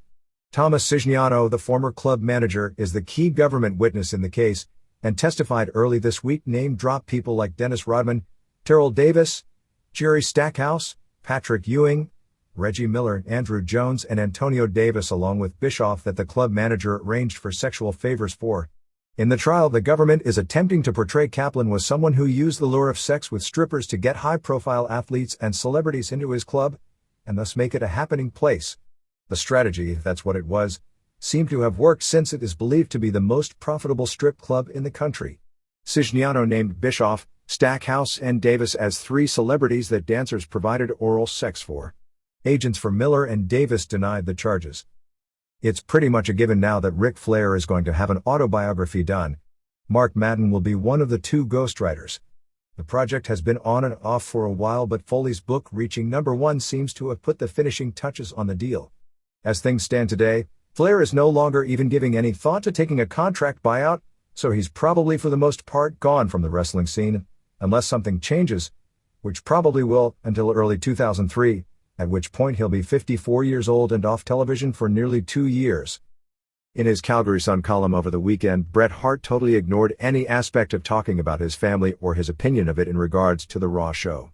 The only thing he did was mention how much he enjoyed watching wrestlers like Storm and Benoit, that he liked hanging out with some of the wrestlers after Raw, but didn't mention any names. Regarding the story in last week's Observer on the Harts and the Raw show, we have a correction. We reported that Bruce Hart was putting up an Owen Hart website, which is true, that would be financially supported by WWF, which isn't true. The Stampede website reported that WWF would be contributing to the site, and I misinterpreted contributing with a financial contribution. It wasn't meant financially, just that they may be sending wrestlers contributions of remembrances of Owen for the site. Those close to Ellie Neidhart say that while she did make the phone call to Bret regarding Montreal, she never said "I hope you die" in the message. Also, in the listing of family members at the show, Ross Hart's name wasn't on the list. I didn't notice him in the stands, nor was he mentioned in various newspaper stories as being there, but he was backstage and I believe in Edmonton as well. For those trying to keep track with a scorecard, of the 10 children of Stu Hart, 5 were at the show and 5 weren't. UPW ran its big show on May 30th at the Galaxy Theater in Santa Ana, California. It was pretty full, but the crowd was down from last month, which had Edge and Christian. The big thing was an angle with Shinya Hashimoto. Hashimoto and his entourage, which included Naohiro Hoshikawa and Tadao Yasuda, came out with Rick Baseman. Samoa Joe then came and started ripping on the Japanese guys. Horseshoe then wrestled Naohiro Hoshikawa. Horseshoe is like 3 times the size of Hoshikawa, but Hoshikawa has more talent in his little finger than Horseshoe has in his entire body. Hoshikawa won via armbar submission, which ended up with several of the Japanese beating down Horseshoe, including Hashimoto, until Tom Howard made the save. Nathan Jones and John Heidenreich worked their second major match, this time against Donovan Morgan and Michael Modest. They didn't look nearly as good as they did in their match last month. Nova and Frankie Kazarian winning the vacant UPW tag titles from the Ballard twins was said to have been the show stealer. Said to really good, but the ref counted way too slow on the near falls and they would do interference with hockey sticks right in front of the ref. Sean O'Hare and Chuck Palumbo from WWF worked the show. Palumbo lost to Mikey Henderson when Joe interfered. This led to Joe retaining the UPW title, beating O'Hare when Henderson interfered, and Palumbo made the save. Chavo Guerrero Jr. beat Keiji Sakota while in the UPW vs XFL match built up in the angle last month. Josh Wilcox, former member of the LA Extreme who actually got the crowd to chant XFL at the last show, beat Adam Pearce. The Hogan Universal show, taped for a TV pilot, is looking to be on August 8th at Universal Studios in Orlando. The idea is to tape a 1-hour special, and the date is at this point only tentative. At this point it looks likely there will at least be one show, probably in early August, and a major announcement regarding it will happen perhaps as early as this week. Several wrestlers have already cut promos for the TV pilot, including Emery Hale, who is going to be used as Hogan's key monster heel foe. Jimmy Hart is also contacting various wrestlers to become part of the crew. The major deal between Hogan and Universal is still for a themed restaurant and secondarily for a park attraction. Where the Fox Sports Network story came from is that an executive from Fox asked if they could get the first opportunity to review the pilot. There is no commitment from anyone for television at this point, which is why they are shooting a pilot.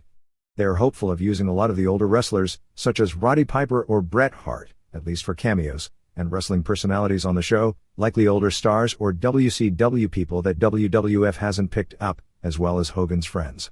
It was described as more of a Hogan tribute special than a pro wrestling show, but what if short matches and try to have as many stars, both in and out of wrestling, involved in short cameos? Among those they are looking at doing cameos with on the pilot include Hogan's friends in the celebrity world like Jay Leno, Shaquille O'Neal and George Foreman. Flair was contacted by Howard Brody about possibly facing Steve Corino at the Pillman Show in Cincinnati as a way to give Corino and the NW a title a rub. Flair didn't say no because this is a charity show. There is the possibility he may be allowed to do it by Time Warner, although nobody is counting on that being the case. I know everyone at this point is working under the assumption that none of the Time Warner guys will be allowed to work the show. They are also working on a plan, as mentioned last week, to put Corino versus Shinjiro Otani to build for a feud that would go into 0-1, although that also would require Corino at least getting over to a decent degree in Japan in July. Matrix is considering a name change because some of the broadcasters feel it narrowcasts the product to too young and constricting of a demographic. They are aiming for ages 12 to 26 and feel the name cuts off those over about 18. The promotion is planning its premiere live event on July 29th in Calgary, also doing a contest to rename the company. Bruno Sammartino was in a pretty serious car accident. He was driving his Cadillac Eldorado and a woman swerved in front of him, and to avoid an accident, he veered to the right and hit a pole, doing 55. The impact was so great that for days, the imprint of the seatbelt was on his chest. He spent 3 days in the hospital. Missy Hyatt's book should be released shortly about her life in wrestling. We'll no doubt review it when it comes out. According to Hyatt, while she worked with 2 writers who structured the book, every word and story in the book is her own. It's really scary how dead wrestling is when the big stories become people cutting promos on each other on the internet. I think when workers do interviews that sound like wrestling promos, people should remember that they are workers. That goes for my show as well at times, but I think on the show most people can tell the difference between who is trying to honestly answer questions and who is trying to entertain. Not that many people on the show don't do both. When they do interviews that don't sound like promos, you should also realize many if not most are also workers. And coming off that, for a Nash versus Honky scorecard. Honky drew far more money in WWF than Nash ever did. Nash drew far more money in WCW than Honky ever did. Nash made more money because he had a huge guaranteed contract. And none of that is relevant to one point made by one another. Actually, I'm not sure if one point was even made of any relevance other than name calling back and forth. In the course of all this, Nash brought up praising Honky for appearing at a charity show, and it came up that Nash still hadn't paid the $20,000 he publicly said he was donating to the Brian Pillman Fund last year. It was a situation where Nash, and this is a valuable lesson for those of you having far too much fun at charity shows, said he'd donate $20,000 if Missy Hyatt took off her top. Hyatt refused, because there were a lot of kids in the audience. Nash, realizing he was looking really bad, said he'd donate the money and write the check the next day. Then he woke up. Nash said he hasn't paid because nobody has given him any proof of it being a non-profit organization, and he wanted at least to be able to write it off taxes, and legitimately over the past week has tried to get the word out that he would send the check immediately if he could get proof of non-profit status so he could take it off taxes. Others note this sounds like an excuse, because if Nash was thinking about saving tax money when doing it, he said forever to send $10,000 to $12,000, which is what it would cost him for $20,000 with a tax exemption, and I'm sure everyone would be happy to call it even under those circumstances. Nash also claimed he did a show for Leigh Thatcher, who promotes the Pillman Show, and was never paid a $10,000 agreed upon fee. Thatcher then wrote a statement saying that nobody with the HWA or the wrestlers appearing have ever made a penny on the show, as all the profits go to the Pillman family, and that he himself didn't know if the fund was listed as a non-profit organization. It should also be noted that in years past, the organizations, whether it be WWF, WCW or ECW, paid the trans of their wrestlers to the event as well. Thatcher said Marty Adams, who no longer works with Thatcher and HWA, was responsible for payoffs, and he thought Nash was paid, and it was the first he'd ever heard of it. Jacques Rougeau's International Wrestling 2000 drew an estimated 3,000 fans, A large percentage of the tickets were freebies, but this is still likely as far as drawing fans, the most consistently successful indie group in the US or Canada, for his show on June 1st in Montreal, featuring himself, bringing Jimmy Hart in as his manager, against King Kong Bundy, with Amanda Storm. Jacques beat Bundy in the main event. Rojo and Pierre-Carl Ouellet are the top draws, and pretty much the rest of the show except the top 2 matches were filled with Rojo students, including his 12-year-old son, Jean-Jacques Rojo, who made his pro wrestling debut on the show, pinning midget Little Broken. The ratings for the nostalgia shows in Memphis on WMC TV are holding up, as even on May 26th, which is Labor Day weekend, the show did a 3.9 rating and 8 share for tapes of early 80s legendary highlights. The show, which is now doing as good or better than the live show was doing in the ratings, is now being geared toward pushing the June 15th house show at the Mid-South Coliseum. Lance Russell was on the show that aired on June 2nd, building to the angle where he'll referee the Lawler vs. Lord Humongous Emery Hale, managed by Jimmy Hart match. They did an angle where Russell poured powder all over Hart, which people with very long memories will remember that Hart's final angle in Memphis before going to the WWF in 1985 was pouring flour all over Russell's hair in the build-up of a Lawler vs. Eddie Gilbert match where if Lawler won, which he did, Hart would have to leave the promotion. Hart on TV acted like he was going to attack Russell. Lawler then punched him. Hart swore getting revenge. Angle was said to be really cheesy. Sonny Wonu called the show, and as we figured, he claimed he was a relative, not illegitimate son, at least not yet if they will go that far, of Tojo Yamamoto. They are building up Wonu vs. Cat for the show. The show is being promoted by a group called 4-Star Management, which is Lawler, Hart, Abe Brown, and Corey Macklin. Macklin, who owns a very successful local advertising agency, is doing the lion's share of the actual promotional work. There are those involved who believe, because Memphis had such a big wrestling tradition in the early 80s that had a television viewership that people, unless they lived there, couldn't even comprehend, and so many of the names from that period are being brought back for the show, that this will be the biggest indie show of the year. You could say the OVW Christmas Chaos, which drew 5,000 fans, would be the biggest, but it's hard to call a show where the big draw was Steve Austin an indie show. If the first show draws well, they'll do a second show in July. The taped old highlight shows will continue on WMC TV at least through July.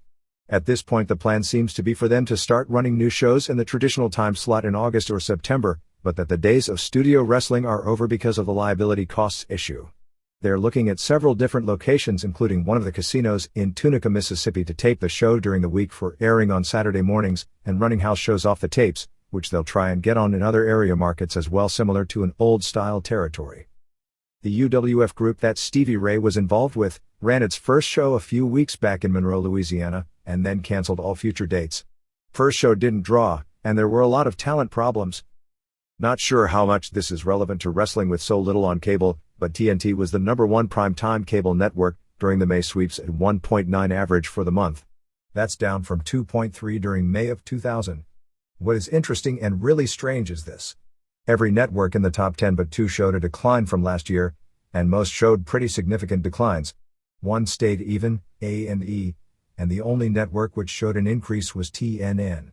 It went from an 0.45 to an 0.9, almost entirely due to its Raw show, eliminating Raw from the lineup, and the programming does show a slight increase from 0.45 to 0.53 for the month.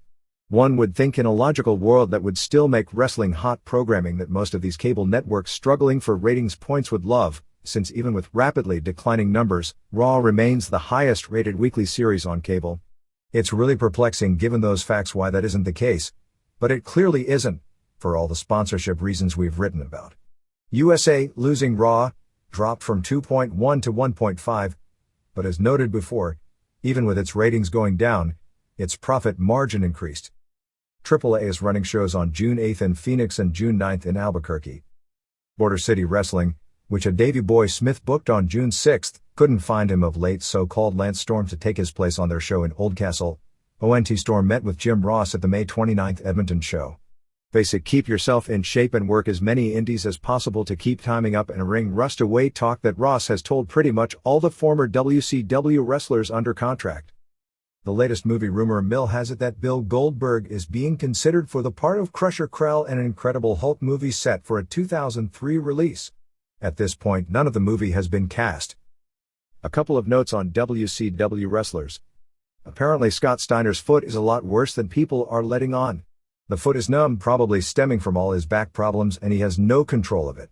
Rey Mysterio Jr., who looks to be sitting out a year collecting on his Time Warner contract, may be the greatest thing for his career.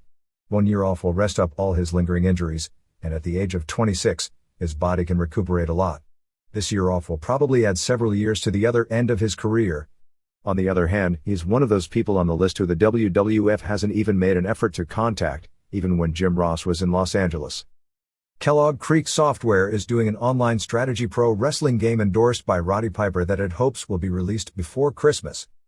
Lance Storm, Michael Modest, and Christopher Daniels will be working from June 21st to June 24th for Stampede Wrestling. Corino, with help from Lou D'Angeli, Lou E. Dangerously, and Mike Keckner, former ECW ref, are trying to get television and run a regular 2 shows a week promotion. Sam Greco, the former K1 star who made a few appearances for WCW, speaking of angles started that went nowhere. Before working Georgia Indies with a developmental deal, is now back in Australia and is playing the role of a Mexican pro wrestler. Hope he's wearing a mask. If not, that's a stretch, in a Scooby-Doo movie that will be released next summer. Greco does fight scenes which combine martial arts like in the movie Matrix and pro wrestling moves. Freddie Prinze Jr. and Sarah Michelle Gellar star in the movie.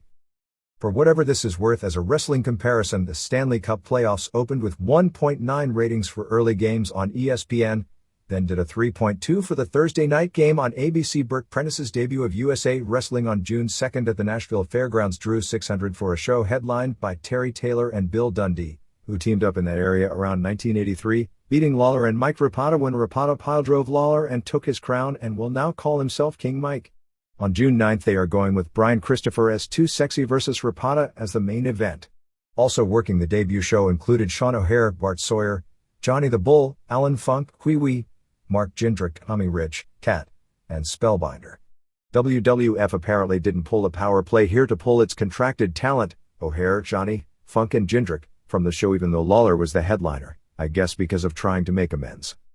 All Pro Wrestling is trying to build a big Legends weekend from October 24th through October 28th in Northern California around a King of the Indies tournament as well as honoring area wrestlers from the past. On October 24th and October 25th they will be having a boot camp summit at their gym in Hayward, where the wrestlers will be invited to train, share idea on wrestling, training, eating. There will both be private sessions for the wrestlers as well as public sessions. The tournament takes place October 26th and October 27th in Vallejo, California, and Reckless Youth will likely be officially added soon. There will also be an amateur wrestling clinic hosted by Tony Jones, who was a good amateur at San Francisco State, which will be free earlier in the day on October 27th.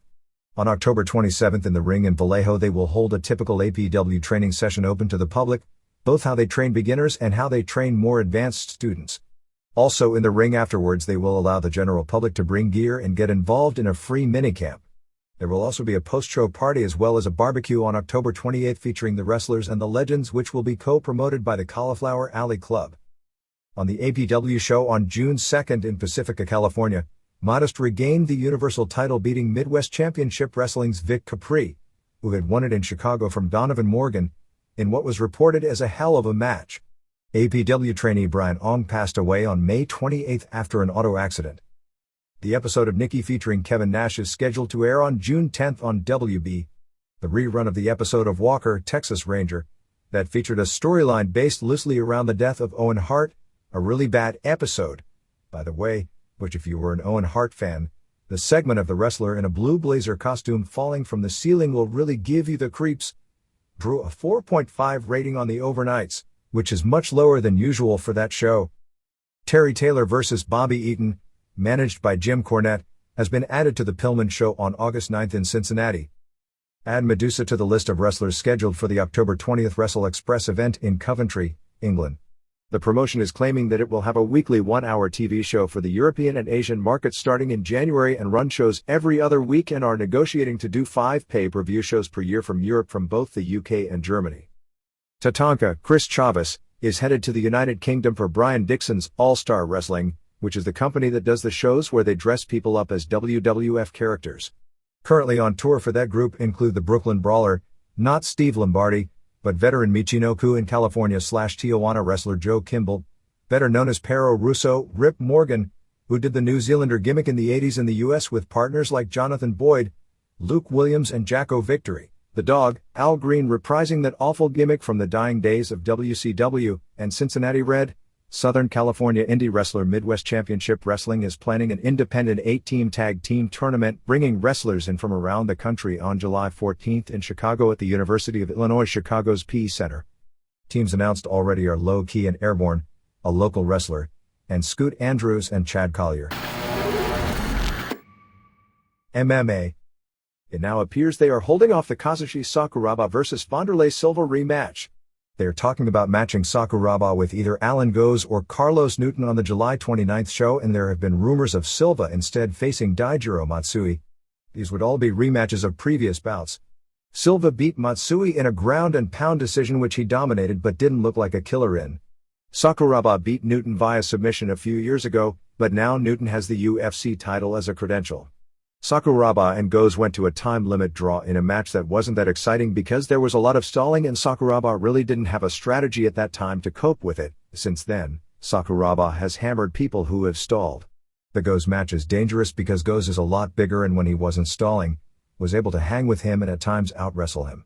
Plus Goes is coming off a very quick loss to Mark Coleman and his rep is probably of lower value than his actual fighting ability. Basically Sakuraba has nothing to gain and a lot to lose in what is by no means a safe match for him, since he's in the position where he really can't lose or it'll hurt his marketability and the Silva rematch. The idea seems to be to hold the big match off until later in the year for a big dome show with Ogawa Takada as a double headliner. We've seen far too many examples in UFC of holding off a big money match and trying to build for a rematch, and one of the guys ends up getting hurt or losing, and the big money match loses its luster.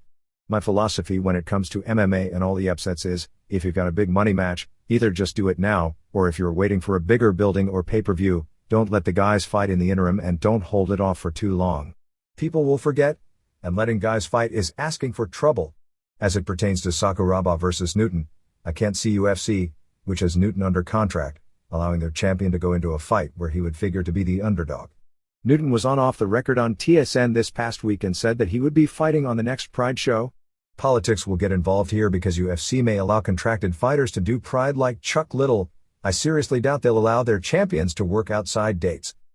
As of late May, the June 29th UFC pay-per-view show at the Meadowlands had sold about 2,200 tickets. The building was going to be set up to hold about 12,000. There have been 2 show changes over the past week. Mark Kerr is off the show as he basically backed out, so Josh Barnett faces Sami Schilt, which is actually on paper likely to be a much more exciting match. A Schilt win would likely put him in line for a title match with Randy Couture, although UFC wants a Couture versus Pedro Rizzo rematch for the follow-up show. The other change is Pride's Rico Rodriguez replaces Bobby Hoffman against Andrei Orlovsky in one of the dark matches. UFC wasn't happy Hoffman took a fight in the Netherlands this coming weekend, due to the injury risk coming this close to the show, so pulled him from the show. Rodriguez is a bigger name internationally than Hoffman because of his unbeaten record in Pride, although Hoffman is the more exciting fighter of the two. With Little being the hot commodity with the knockouts over Guy Mesger and Kevin Randleman, plus UFC has him under contract, he becomes the next logic contender for Tito Ortiz, provided Ortiz gets past Elvis Sinosik on June 29th, but that's a tricky match because the two are friends and training partners. Ernesto Hoost and Mirko Krikop will be the headliners for a K1 show later this month in Australia with an 8-man tournament. WWF. The preliminary estimates for Judgment Day are that the show did a 1.13 buy rate, which is about 485,000 buys. The number is a surprising success considering every other economic indicator for WWF Business was down and a lineup going and seemed uninspired and largely thrown together. It's a significant increase over Backlash despite only a 3-week time period between shows. Angle was inducted into the Amateur Wrestling Hall of Fame over the weekend. WWF publicized it on TV. Angle is one of a very select group of pro wrestlers in the hall, along with Dick Hutton, Earl McCready and Danny Hodge. Kenny Monday, who also won an Olympic gold medal and did some MMA for a brief period of time, was also inducted. The Austin vs. Jericho core main event for June 24th has been changed, as evidenced by the pinfall finish in their singles match on Raw. At this point the working idea for the new main event is Austin vs. Jericho vs. Benoit in a 3-way, but it's not official, and still could be changed until the announcement of the match on TV, and for that matter, even after. The negative of this 3-way is that if Jericho or Benoit don't win, they both end up looking bad because they've each had plenty of singles matches and failed, and then both together. Still couldn't beat Austin even though the finish will likely be gimmicked. In a single, Jericho could have still lost, not throwing the Raw match into the mix the right way, and it probably could have elevated him. But when the two tag team champion buddies together have all the odds in their favor and still lose, that's a tough one to keep their momentum going. Not impossible, but tough. They could always do a Jericho turn, or even have McMahon screw Austin and side with Jericho, putting Austin back as a face. As much as Austin was more effective as a face when it came to ticket selling, with Rock and Triple H on the horizon, it's just not the time to make the turn back. The main event isn't expected to be announced until June 11th on Raw. It also almost puts Austin in the babyface position with the odds stacked against him. Not that he's going to get cheered necessarily, but we've seen in WCW booking what happens when you put heels in what is the babyface psychological position. The guys who are supposed to be faces end up flat and weak. I guess over the past few weeks, this place hasn't been WCW, but those previous 6 weeks were too close. Judging from TV, they are now going to use Angle both in the core and against Shane in a singles match, which no doubt will feature the major invasion angle. There are no core brackets at press time. We're told the idea is to not announce the brackets ahead of time, and basically do a bunch of matches and whomever is healthy and who they decide to push. Given that booking decisions pretty much have to be made when the brackets are announced, they'll work brackets around what they want to happen at that time. Jerry Lawler had a meeting with Kevin Dunn and Jim Ross on June 1st in Stamford, Connecticut. The two were pushing to get Lawler to agree to come back and do Raws and pay-per-view events. However, nothing got settled because the Stacey Carter impasse remained. The idea, if and when WCW gets its own show, to bring him in as a WCW announcer and do an angle based on his real-life split from Vince has also been considered. Lawler wouldn't come back unless Carter was given back her job, and they felt that McMahon wasn't going to allow his decision to fire her to be rescinded. Lawler never met with McMahon.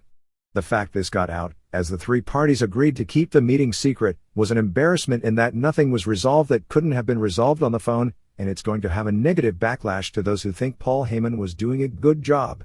From Heyman's standpoint, the belief is he's far more into his work writing the television than performing on the television, particularly since his ideas over the past few weeks have turned out so well. Foley's book will fall to number 4 on the New York Times bestsellers list that comes out on June 11th. Brian Lawler, 31, was arrested at customs at the Calgary airport coming in for Raw on May 28 on charges of possession of cocaine and methamphetamines and fired, while Eddie Guerrero was sent home before Raw on June 4 in Minneapolis. According to the Calgary Herald, police found 1/10 gram of meth and a half gram of cocaine in his possession. The Herald also reported his carrying marijuana, but 2 sources close to the situation have denied that. Lawler pleaded guilty to the cocaine charge and the meth charge was dropped. Lawler agreed to pay a $50 fine and make a $500 donation to the Adolescent Drugs and Alcohol Program, and the arrest will not be put on his record. It was reported earlier that his trouble was from androstenedione, the legal testosterone precursor that was the hot bodybuilding supplement/drug when it made all the headlines when it found on Mark McGuire 2 years back, and he did have that on him as well, but that had nothing to do with the arrest. He is still able to return and work in Canada if he chose to do so. WWF fired him immediately upon getting this word, and even though charges were pretty well dropped after the fine, they won't be taking him back anytime soon. In a sense, they have no choice because they have told many questionable people that there is something of a one strike and you're out rule when it comes to drug issues and unprofessional conduct, and this sets the precedent so if someone screws up, they know the score and the precedent, unlike WCW where Hall got a zillion chances, and then when somebody else screwed up, let's say a minority wrestler, the Juice, if he got fired, he could charge racism, which is probably among the reasons Hall was finally fired. Brian Lawler spoke with Jim Ross on May 31st and Ross basically gave him a pep talk about letting time blow it over, but he was not rehired. Because Lawler's father and stepmother had recently left the company, a lot of people were tying the two things together. But if you look at the situation with common sense, the WWF had no choice but to handle it in this manner, particularly when it became clear the story was going to get out. Some in the company, recognizing that there is drug use in the company in reality, were mad because bad pub from this could cause more of a crackdown, as the company doesn't test and really doesn't make an issue out of it unless it affects someone's work. If someone shows up stoned or for whatever reason can't perform live or do a match, they're going to pay the consequences, as we've seen actually too often already this year. But a lot were also mad at Lawler, for whatever the stuff was, just for the plain stupidity of bringing it across the border, as everyone knows you don't do that. Particularly since when they went to Vancouver the day before, a lot of the guys were heavily searched for drugs, so everyone had a pretty clear warning not to mess with customs. Guerrero, 33, was sent home because of the belief he was in no condition to perform on Raw. The descriptions of his condition were really bad. He was scheduled to wrestle Matt Hardy. Jeff replaced him in a core qualifier. He's basically gotten the same directive as Shawn Michaels got. There is no timetable at this point on his return, and his angle involving Matt and Lita has been dropped.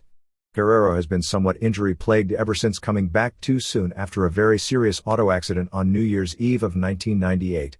He's kept quiet about having a very bad back as well, but it was said to have been a real bad situation. Raw notes from June 4th in Minneapolis. Great video opening of the Austin Benoit match from Edmonton. Kane pinned Christian in 4:10 to keep the IC title with a powerbomb. Not good. Edge kept interfering. Christian nearly got hurt taking a clumsy backdrop. Kane choke-slammed Edge, and then Hugh Morris, with the new WCW logo and music playing and in gear, did a run-in and did a moonsault, landing with his knee braces right on Edge's ribs. Kane got the pin right after this. Vince came out for the lengthy interview, which with Foley and Ventura was even more entertaining than usual. He ripped on Benoit, saying Benoit would never get another title match. Foley came out and said he had another contract. I thought the last time he did this on Raw, it was his last Raw contract. This was one of those segments that was really good as long as you didn't try to make sense out of it, because it made none. Vince said since the contracts were signed in Connecticut, they weren't valid in Minnesota. Whoa. Foley then said he thought Vince might say that, so he brought out Ventura. Ventura basically said the contract was legal, like somehow he's the head of the Supreme Court of Minnesota now, and ordered Austin versus Jericho to take place that night. Basically he said that since he's governor, he also has the powers in Minnesota of a king, and one of those powers is matchmaking at pro wrestling events. He looked like he had fun. WWF knew for about a week that Ventura would be there, but didn't arrange this angle until the day of the show and didn't know he'd appear on camera ahead of time, I guess. It's so weird, because one would think if Ventura is going to do an angle, you should promote the hell out of it mainstream to build the ratings because, at least in Minnesota, he'd be a good curiosity once, kind of like XFL, it only works once. What was also weird is that Ventura has always been adamant when working for McMahon that it's something he did before, because you're not supposed to use an elected office for this sort of thing. Ventura in the past, when doing SummerSlam, XFL, whatever, insisted that they never bill him as governor in any publicity. But here he did an about-face. Heyman had a great line about there finally being an announcer, referring to Ventura, who Ross hates worse than he hates him. Austin made Deborah carry his heavy bag. Guys had to love that and women had to hate it. Jeff pinned Matt Hardy in a core match in 3:55 with a backslide. A little sloppy and disappointing. Austin and Vince had an argument because Vince blamed his problems on Linda, and because of the pending divorce, couldn't buck her. Austin told Vince to just give her half his money, going, "Can't you live on $500 million? He made more anti-women comments which got Deborah mad. Dudley's warned Spike not to screw up. As it turned out, he didn't, so this warning made no sense. Molly in WWF New York told Spike she really liked him too. These segments started cute, but at this point the stuff can only appeal to 13-year-old girls, and I've got a feeling that's the audience they've lost. Hollies and Angle beat Dudley's in 7:15 when Angle pinned Bubba with the slam. Really good match. Benoit beat Show with a crossface in 3:42. Heyman tried to bill it as a WCW Dream match, saying both were former WCW champions but never defended it against each other and never wrestled each other. Actually, they did wrestle once at the Clash of Champions in 1996, but it was a 23-second match that nobody would remember except for the awesome chokeslam finish. It would have been hard for Benoit ever to defend it, since he won it one day and handed it back the next. It accomplished its purpose. Undertaker did an interview basically threatening to kill the stalker. The interview wasn't going over well. He asked Junior what the story was. A scared Junior said he didn't know. He slapped the hat off Heyman, who for a brief second looked like Vern Gagne at 50. He then left the arena and went backstage to confront Vince, who said he had nothing to do with it and blamed Shane. Rhino pinned Taz after a gore in 3:19. Heyman called this an ECW dream match, both being former champions and never having met before. Fans remained far more into Taz than they had any right to be given his lack of push. He looked really rusty, but that's to be expected, because he hasn't wrestled much of late. Crowd was dead except for an ECW chant and pops for Taz finisher, which has no right to be as over as it is. Edge and Christian found out the other had entered core. Stratus beat Terry in a bra and panties match in 2:09. It was actually impressive watching Terry try to do something athletic in those heels. Both were stripped down to bras. Saturn came out wearing a robe, exposed himself wearing a sports bra and panties. At first I thought it was weird, but he actually looked pretty much like 1997 China. While this was going on, Terry got her dress torn off. Austin beat Jericho in 10:57 to retain the title with Foley and Heckner as refs. Ross gave Ventura a big plug for his work as governor. That was funny. Foley kept throwing Austin in the ring. A lot of near falls. This wasn't a Benoit quality match, but still very good, especially by the end. Heckner was bumped. Regal attacked Foley. While this was going on, Austin tapped to the walls. Foley ended up accidentally hit Jericho with a chair and Jericho was thrown in, but kicked out, which was a great near fall. But it led to the stunner, which was the finisher. SmackDown notes from Grand Forks, North Dakota. First off, they did an angle on Heat where Matt Hardy beat Gunn clean to keep the European title. When they went to shake hands, Gunn turned on him and laid him out with the Cobra Clutch Slam. SmackDown opened with a match, Angle pinning Bob Holly with the Angle Slam in a core qualifier. Undertaker is waiting in the parking lot for Shane. Austin did an interview yelling at the fans. He said he was beyond a legend, that he has sold more merchandise, probably true, sold more tickets, not true, and sold more pay-per-view buys, pretty close, than anyone in the history of the business. Blamed for losing the tag titles again. Show was built around Spike and Molly trying to kiss. They kept trying, but first Saturn, then Tajiri, then Kaientai all got in the way until finally late in the show they kissed. Regal tells Vince that Shane is lurking, but Vince doesn't care because Undertaker is looking for Shane. Jeff Hardy beat Lynn clean with the Swanton to win the light heavyweight title. More stalker stuff. Kane pinned X-Pac after a powerbomb to keep the IC belt. After the match, they did a 3-on-1 on Kane with Albert laying him out with the Baldo bomb, seemingly setting up a Kane vs. Albert program. Foley apologized to Jericho for hitting him with a chair. Jericho accepted the apology but asked that Foley stay out of his way. Regal and Foley had a confrontation, having fun and plugging the book before Regal ordered security to take him away.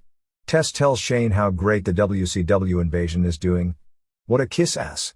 So far it's a guy missing a superkick by 6 inches and a guy who hasn't screwed up a moonsault in 2 years screwing up a moonsault and nearly killing Edge. I guess Test is WCW bound.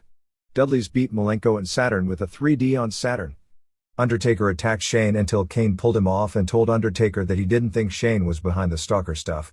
Edge beat Test in a core qualifier with a downward spiral thanks to distraction from Christian. Main event was a gauntlet match with the final bout for the tag titles. Benoit and Jericho first beat APA in a non-title match when Jericho pinned Farouk after the Lionsault. Then they beat Rhino and Show via DQ when Rhino lays both men out with a chair and Show choke slammed Benoit. Finally the tag title match has Benoit and Jericho over Austin and Vince. Benoit gave Austin several German suplexes.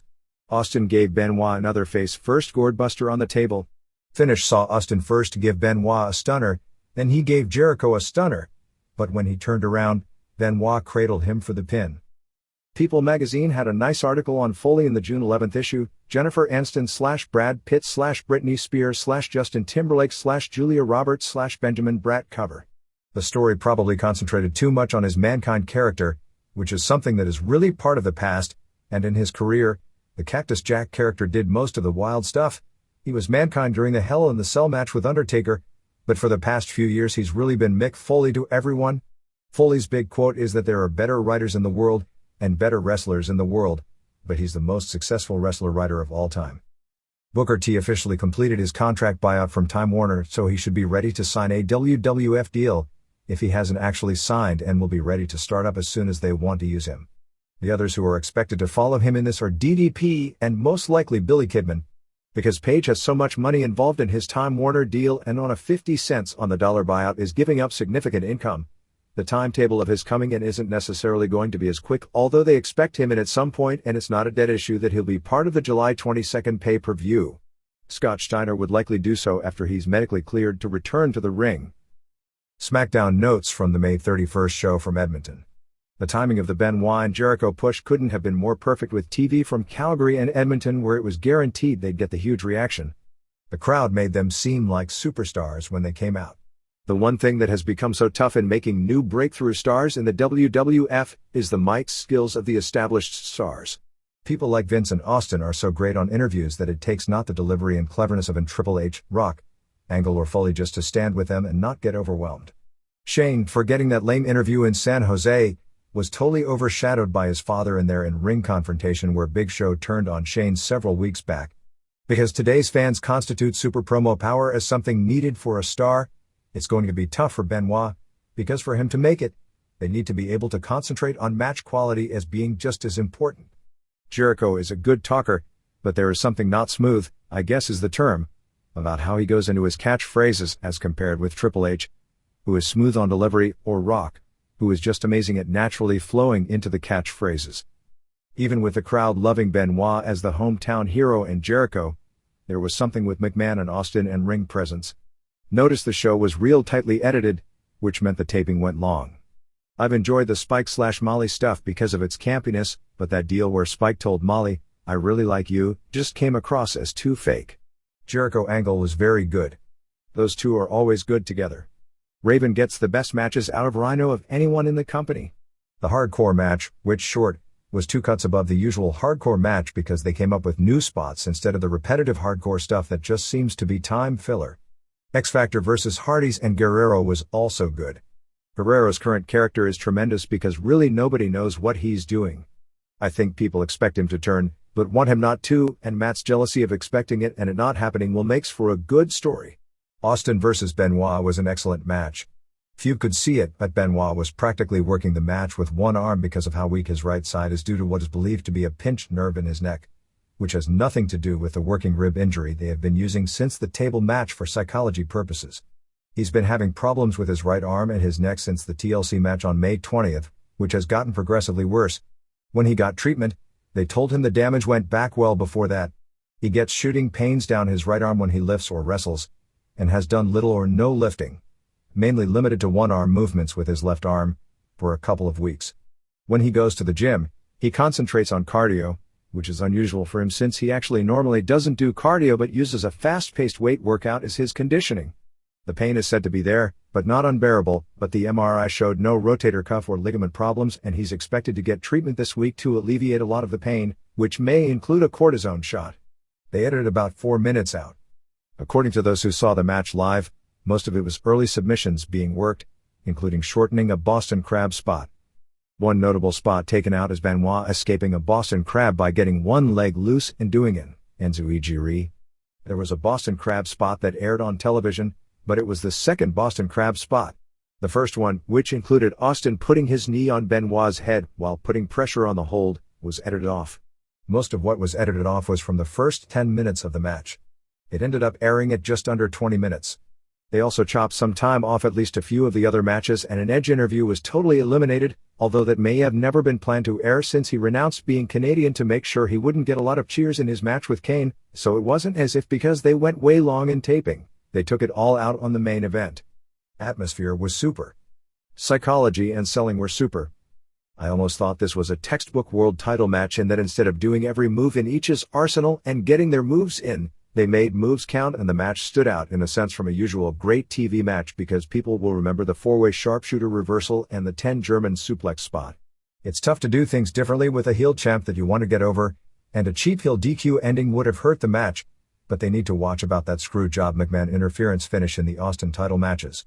As much as I loved aspects of the match, in particular the intensity, Austin's selling and them putting heat on wrestling moves, and the crowd buying them from start to finish, I'd give it 4.5 stars. I'm sure it was better live both because of atmosphere and without the editing. When it was over, you said damn great, but not groundbreaking like the San Jose match, or the TLC match, for entirely different reasons. This is one of the problems of doing 2 big shows per week, and 3 some weeks, is how the finishes and talent burns out, which was even what McMahon commented on 2 weeks ago. In the old days of heel champs who would screw the babyfaces in this manner, with at best monthly appearances of the world champ, if the promoter was lucky, you are literally doing 2 to 3 months of main event storyline programming in the space of each week. During the match, Michael Cole talked about Benoit as an 8-year-old coming to the same arena and watching the Oilers. Only problem was it was a different arena, and when Benoit was 8, he was living in Montreal, which is pretty far from Edmonton. Nash made a last-ditch effort to keep Booker from going in. The idea Nash, and another key star, were politicking was telling him that WWF was on the downslide. So if he were to go in, he'd be associated with failure. The idea was to convince him to wait until February, where they could all go in together in a package deal and get a better deal in the process due to the leverage factor and the feeling at that point they'd be needed more. Those close to Booker advised him that Nash was trying to hold him out so that WCW couldn't get off without him and that Nash could come in as the top guy in the new group. But if Booker came in and became a big star with Nash out, he could end up being the star of the group. Basically, Nash used the same deal he convinced Hall of to keep Hall from going in at this time. From Page's standpoint, it appears Page wants to be in when the big first angle is shot so he can be part of it, but the flip side is it's in his financial best interest to keep his WCW deal until it expires early next year. Bagwell, who is a free agent, is expected to be signed as soon as possible if he hasn't signed already. His Time Warner deal expires on June 24th, but he is believed to already be out of it. Let's just say there isn't exactly a unanimous consensus regarding the decision to hire him, but as mentioned a couple of weeks back, this is an entirely different business than it was at the end of March, and unemployed stars, regardless of the background checking process that WWF used to use, are now at something of a premium. Bagwell was actually the first choice to do the interference angle on the Minneapolis Raw, but it fell through because they couldn't finalize everything in time. Johnny Ace, who has signed a deal with the WWF and was at the TVs this week, went to bat for Bagwell and tried to get him in by saying his track record in WCW as it pertained to complaining and no-shows was due to him being under the influence of Luger, and without Luger, he'd be a changed person. Ricky Santana was spoken with about possibly heading up a cruiserweight division, and he, Arn Anderson, and David Finlay have all been talked about regarding being road agents if and when the thing gets off the ground. Van Dam has been sent his WWF contract, so they have basically verbally agreed to terms. He likely will have signed it before you read this. Tommy Dreamer is in the same boat. One would expect both would be put on the WCW side. There was a lot of news coverage this past week on the death of Troy Stark, 28, who played last season in the XFL with the NY/NJ Hitman. Stark had knee surgery early in the season, then needed a second operation last month. It is believed that he suffered a blood clot, which spread to his lungs after the second operation, perhaps while doing physical therapy. As this pertains to any rumors regarding WCW television, Viacom owns exclusive rights to all WWF Pro Wrestling television through September 2005, with the exception of honoring a prior WCW contract. See below. Even if someone like Fox Sports Net or FX or USA or TBS or E wanted the WCW programming in a prime time slot and promised to promote it big, WWF would be unable to accept the deal. TNN and WWF remain in an impasse regarding the Saturday night slot, and that TNN wants more of the big names like Goldberg, Sting and Flair signed before giving them a slot, and WWF isn't going to upset their salary structure. While Goldberg would probably be worth it financially, and I think Flair would in a package with Goldberg as his manager/mouthpiece, I don't see how Sting could possibly be worth it. Also, Sting and Goldberg aren't exactly jumping at the idea of wanting to get back on. There are a lot of different ideas being batted around, but I think by September they really need some concrete plans that all sides have approved. King of the Ring at the Continental Airlines Arena, which comes 5 days before the UFC pay-per-view from the same venue, is sold out with 15,729 paid for $1,127,445. Final figures with late release tickets and such will end up being a little bit higher than that.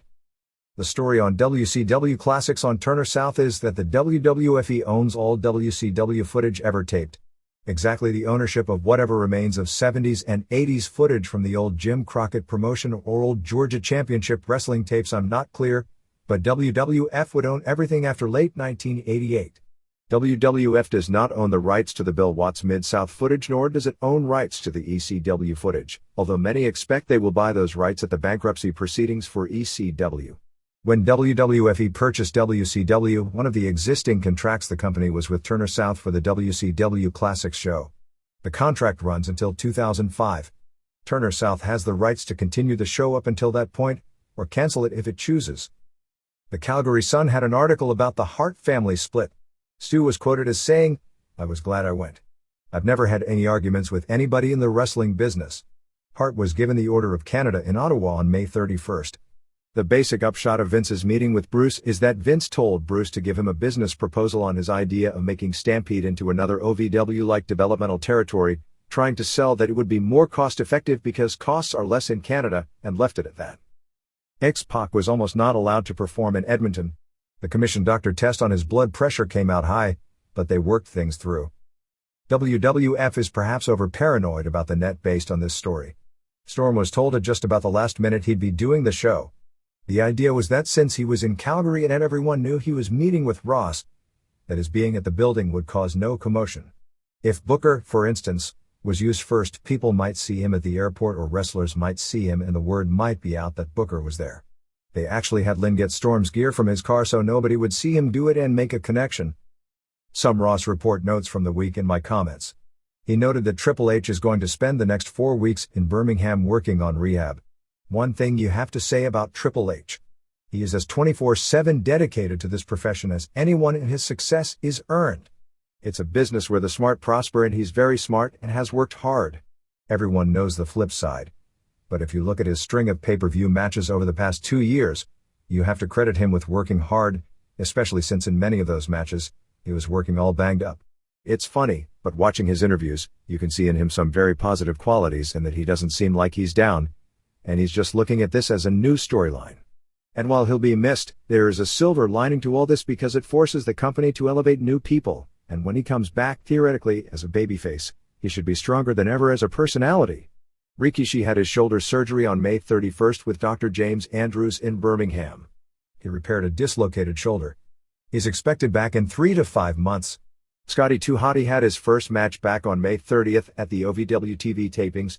He's working there for a little while until they bring him back to television, which he's hoping will be in another week or 2. His neck was bothering him even in a short TV match. X-Pac has been having stiffness with his neck. Ross said his range of motion has decreased but indicated he'd be working through it. Venus will be out 2 or 3 weeks after having a lump on his hip surgically removed. Guerrero hyperextended his knee on May 26th in Edmonton, but the pain subsided by the end of the week. Eric Angle developed a severe arm infection after his surgery. They're going to have to redo the surgery for a torn muscle and he'll be out about 3 months. Russ McCulloch had arthroscopic surgery on May 27th to repair a torn MCL and will be out 4 to 6 weeks. Leviathan's ankle injury, which kept him out of action earlier this year, has been re-aggravated. The doctors said it wasn't rehabbed properly off the original sprain, but he's continuing to work around the injury. Nick Dinsmore has tendonitis in his shoulder and knee and he's in his early 20s. K-Quick should be back, maybe before you read this. Benoit is having problems with his right arm, which may be a pinched nerve, and had an MRI done on June 1st. Benoit's a machine, but if you look back at things over the past 2 weeks, he's worked an incredible amount of high-quality matches and time. He praised the crowds in Calgary and Edmonton. Really praised the Austin Benoit matches and the Raven Rhino match, really putting over Raven as a potential star of the hardcore division. Put over Stephanie's promo on SmackDown as one of the best promos she's done. Pretty much said that Tajiri is being set up in this role for an eventual program with Regal.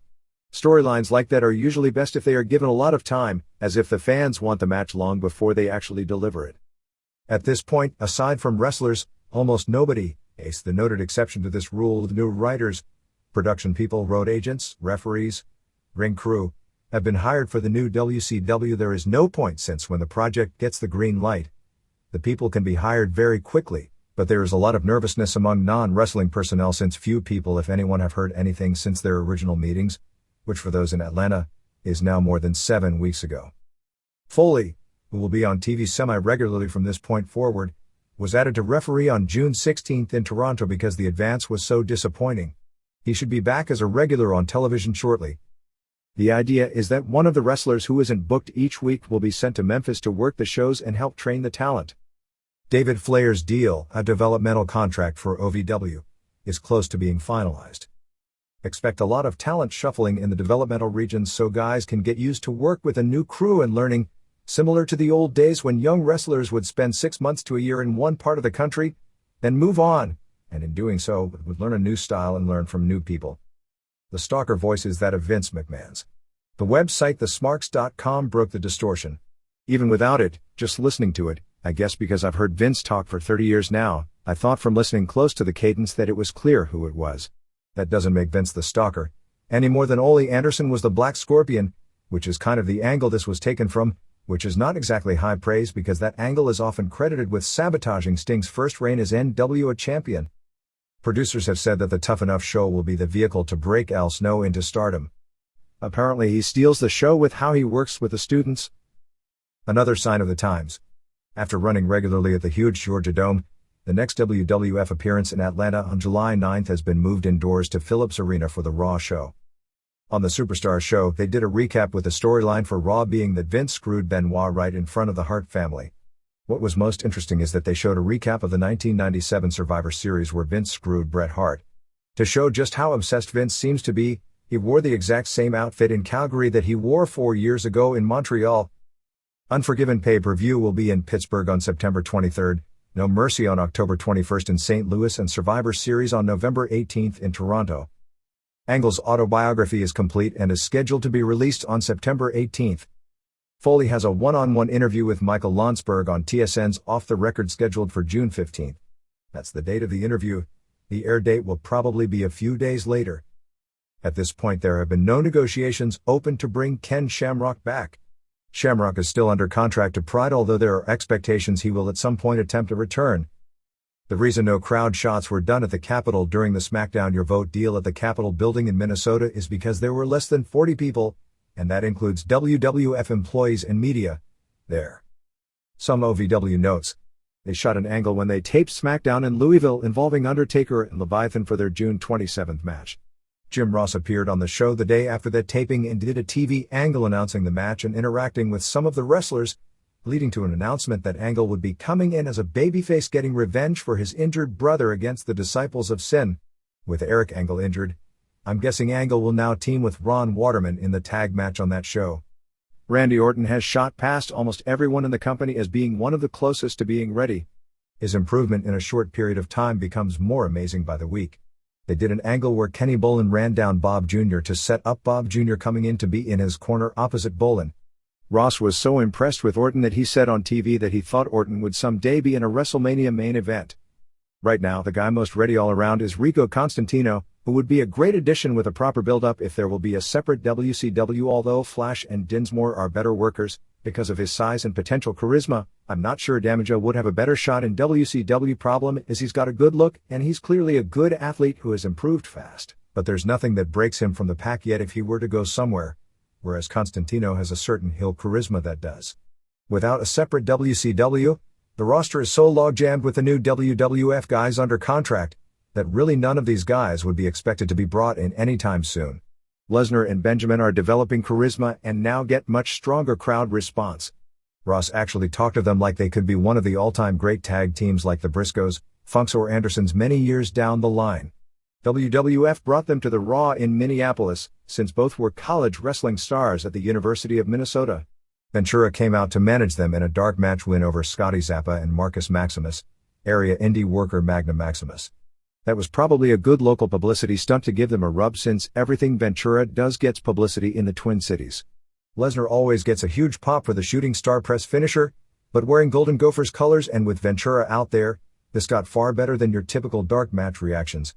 Numerous members of the University of Minnesota wrestling team, which captured the 2001 NCAA Team Championship, were at the show, which is an interesting twist because most college wrestling coaches hate pro wrestling. Of course, Gophers coach Jay Robinson has known Gerald Briscoe of the WWF going back to them being college teammates in the 60s at Oklahoma State. Benjamin was one of Robinson's assistant coaches through the 2000 season until leaving to sign with the WWF. Christopher Daniels is scheduled to work WWF tapings on June 18th and June 19th in Florida and again on July 2nd and July 3rd, both in Tacoma. WWF The music dropped to number 189 on the charts after 14 weeks, having sold 6,919 units. The CD opened huge but fell much faster than previous efforts, and total sales are way down from the previous volume, although that shouldn't come as a surprise based on market factors. SmackDown tapings on May 29th in Edmonton drew a sellout 12,214, paying $663,945 Canadian.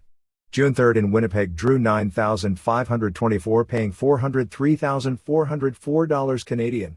Raw on June 4th at the Target Center in Minneapolis drew 11,417, paying $364,639.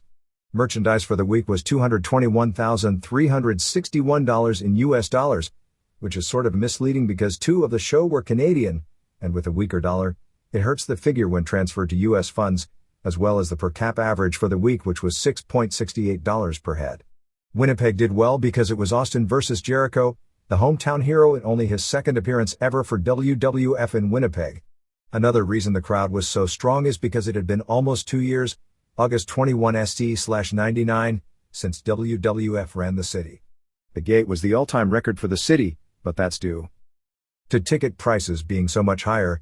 Many shows over the years have drawn much larger crowds, and in fact, the previous show in the city drew 12,500 paid for a show headlined by Rock, who actually missed the show due to a problem at the Miami airport that day, versus Bossman. Austin beat Jericho when Regal hit Jericho with a chair leading to the win. They doubled on Jericho until Benoit made the save, and show ended with Jericho having Austin in the walls and Benoit having Regal in the crossface. They won something like 25 minutes in the main event, so they are definitely going to longer matches. Have to give Austin a ton of credit for doing these long matches with modern style pacing. Reports all indicated it was a hell of a house show main event. The readers' pages. Hart family.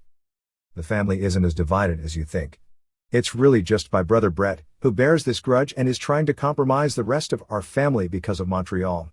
Brett always said it was about Owen, but it was more about his ego and Montreal. Vince McMahon made Brett a superstar, and this was truly a case of the tail wagging the dog. We all felt Owen's loss deeply. I feel sad that Brett and Martha feel that they were the only ones who lost a loved one. My parents have been through more hell than anyone. They've unselfishly tried to accommodate all of us. Brett has made this very difficult for them.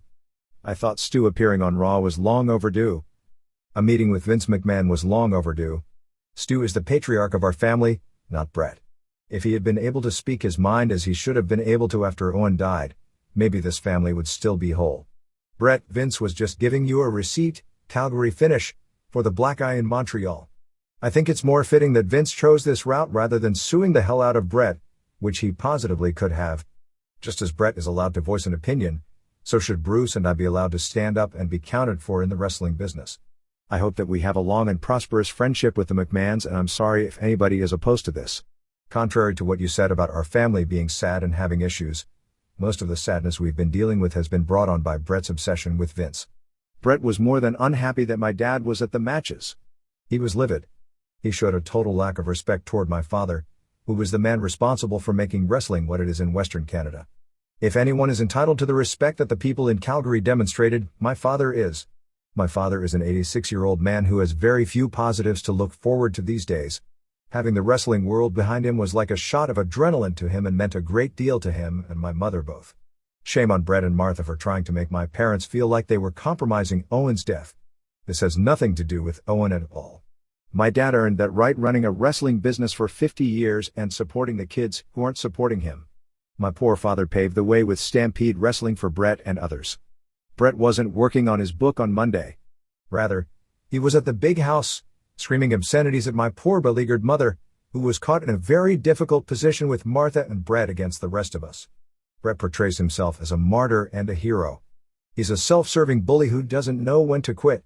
It's time for this family to move on to better things and maybe even enjoy life again. Brett, get over Montreal. Ellie Hart. Response from Dave Meltzer: I think everyone should get over Montreal, particularly in any discussion that involves Owen Hart. Once Owen Hart died, any issues regarding Montreal were so trivial that to even be bringing them up nearly 4 years later after everything that has happened since is pitiful. The fact they are constantly brought up and used to cloud any real issues, from anyone who uses them to do so, does more to trivialize the life of Owen than almost anything else. Surveys. Regarding the article in the June 4th Observer on the different polls of wrestling fan demographics, you frequently referred to T.N. as taking a mean. However, what you described, taking the income that is in the middle so that half are higher and half are lower, is actually the median. Mean means the average. That would be all of the incomes added up together and divided by the number of incomes. As far as the discrepancy between one survey's mean and another survey's median, perhaps ARC randomly dialed Vince's number and figured him into the WWF average. Your conclusion at the end, saying probably nothing has been proven, I disagree with. While it is true people will conclude what they will if they are biased, like many wrestling fans are, the WWF, or for that matter, a group that hates the WWF like the PTC. But 2 independent and unbiased surveys came up with results that make intuitive sense. That ought not to be dismissed by those people who are interested in the truth. Todd Martin. Response from Dave Meltzer in the article. I meant median when using the word mean. My mistake. Goldberg. Everyone wants to know what is the answer to the Goldberg Dilemma. I think Vince McMahon needs to think for a few seconds about that day in the distant future when people are saying, you know, that Vince McMahon is the smartest man that ever promoted pro wrestling. Remember when he resurrected WCW from death and had 2 monster promotions at one time? It took a lot of balls for him to shell out the bucks for Bill Goldberg, but the whole thing would have failed without him. I'm sure this is how Vince sees the image of himself in the future.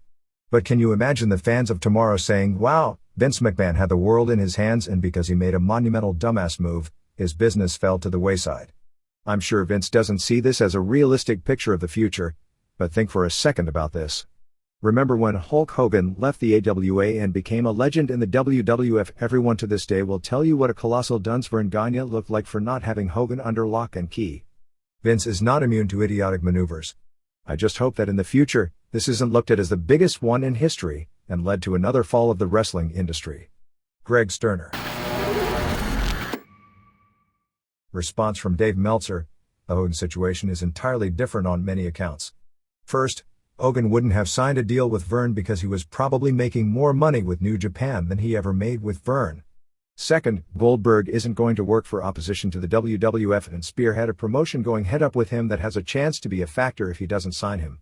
If that were the case, I'm sure Vince would sign him. I was listening to your comments and I too fear that Vince is going to wait until it's too late to sign Goldberg. We have seen many times before that Vince McMahon likes to make his own characters, and is not so fond of pushing established stars from other federations. His ultimate accomplishment is bringing in virtual nobodies like Austin, Triple H and Undertaker and turning them into superstars. People he acquired but were established mid-carders like Cactus Jack and Johnny B. Bad. He likes to reinvent them, so he's not seen as just picking up guys and relying on their previous history. Then there are those who are main events wrestlers elsewhere, like Vader, who Vince seemed reluctant to push. I think it will be very hard for the ego of McMahon to admit he needs a superstar so badly that he didn't create. At this point, I think it would take Austin or Triple H to go up to him and say, Vince, you need to sign this guy. It would be a smart move for Austin, because he'll make a killing off his pay-per-view bonus from the Goldberg match. As for Triple H, he could tell Vince to sign him, as long as he gets to be the first person to go over on him. Tim Dudley. Pride.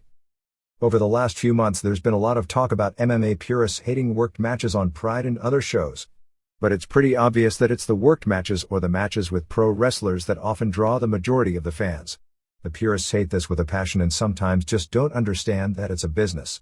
I think there is a similar mindset among hardcore wrestling fans, in that there is a real disdain for bad workers and a total lack of comprehension as to why certain good workers are not pushed. Much like MMA, wrestling needs casual fans to prosper. The hardcores are not enough. Just look at ECW. Hardcore fans need to realize there is more to wrestling than work rate. The wrestler's look, gimmick, interview skills and charisma are just as, if not more important than their physical ability. Hulk Hogan and Dusty Rhodes are prime examples. Both were below average wrestlers. Maybe even well below average. How about Undertaker? He was nothing without the gimmick, and now is getting by on being a legend. Austin is another example. We all knew how good a wrestler he was, but it was the gimmick that made him a star. There are certain guys that lack most of these factors, but are good workers. Billy Kidman, Chavo Guerrero Jr. and Jerry Lynn are all great in the ring, but are missing that extra quality. There were reasons why Kidman wasn't in main events. No charisma. And he looked like most of the guys I swam with in college. Good physique, but too small. I have several friends and coworkers who are casual fans. They're more into the non-work rate aspects of the show, the interviews, angles and personalities. They're the fans who pop the big ratings. For the most part, today's top stars are also good to great workers. But what separates them from the mid and lower card wrestlers are those other qualities that draw the casual fan. You don't have to like the fact that Test and Albert make a lot of money and that Christopher Daniels isn't in the WWF, but if you remember that wrestling is a business, it's a little easier to understand. Jason Campbell. In response to worked matches in MMA, yes, it is a business. Yes, the worked matches and ridiculous mismatches involving pro wrestlers like Nobuhiko Takada did draw. But a shoot-fighting promotion should never put on such obviously staged fights.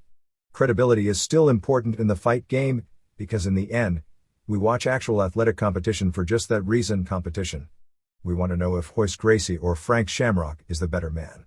When you put works in the mix, the whole show is tainted and the unworked matches are all dragged down. Once one fight is fake, to the casual fan, they all are. Believe me, if it came out that early UFC fights were works, the UFC would not exist in any form today. We have seen that pro wrestlers such as Kazushi Sakuraba can really fight. If Bill Goldberg could draw a monster buy rate in a real fight against Mark Kerr, Ken Shamrock or Royce Gracie, then so be it. Just make sure that the promotion putting on the show doesn't promote a worked fight. Bob Calhoun. Ethnic changes. I have to agree with the young man who called the show talking about changing ethnic makeup of the country. Within the next 5 years, California will be predominantly Hispanic and the demographics of the rest of the country are rapidly changing. That being the case, you would think the WWF would try to start developing more ethnic talent for more serious roles on television. I personally talked to a couple of high-ranking executives for Hispanic television stations. Every one of them has their own personal Vince McMahon horror story. The basic consensus is that American promoters just don't get it. They always want to take the lucha product and Americanize it, which is okay for the traditional American audience, but as mentioned, the country is changing. From a business standpoint, it would make sense to start developing something, even if it's a completely different product, that caters to the new and changing demographics of the country, while at the same time gradually phasing in Americanized ethnic talent for the main shows. Second, I had to let you know how much I appreciated your response on the Eddie Guerrero situation and the substance abuse problem in the industry today. You gave WWF credit for taking a firm stand on the issue and I agree with you 100%. Don't get me wrong, I think Guerrero is a tremendous talent, but I always think back to Brian Pillman. As much as I enjoyed Pillman's work, there was absolutely no match or no angle involving Pillman that was worth not having Pillman with us anymore, or his early departure from his family and friends. Plain and simply put, substance abuse problems in the industry have led to several premature deaths. If the boys are unable, or unwilling to control the problem, the companies need to send them home. Maybe if some of the other wrestlers that have lost their lives as a result of overdoses had been sent home and knew that they would not be able to return to television, or get work in the industry until they cleaned up, they would still be alive today. Charles McClellan. Brian Hildebrand. Just read the transcripts of the show with Bruce Mitchell. I visited Brian and Pam Hildebrand a few months before he died. Brian asked me to bring Bruce's Torch column with me. He had heard about it, but he hadn't read it. Both he and Pam were in tears after reading it. It was a very touching moment. I was never a big fan of Bruce Mitchell's work, but that column moved everyone who read it. I really miss that little bastard and I think of him almost every day. He was a great friend, and it's nice to see that his name still gets brought up from time to time. Thomas Dalton. WWF. On the Ayata show, Huller made a good point about the current house shows and the lack of entertainment value. It's not just the house shows, but the tape shows as well. As a fan, I really enjoyed the fan-wrestler interaction. When the WWF was hot, you would see Rock do his sing-along, People's Elbow, The Worm.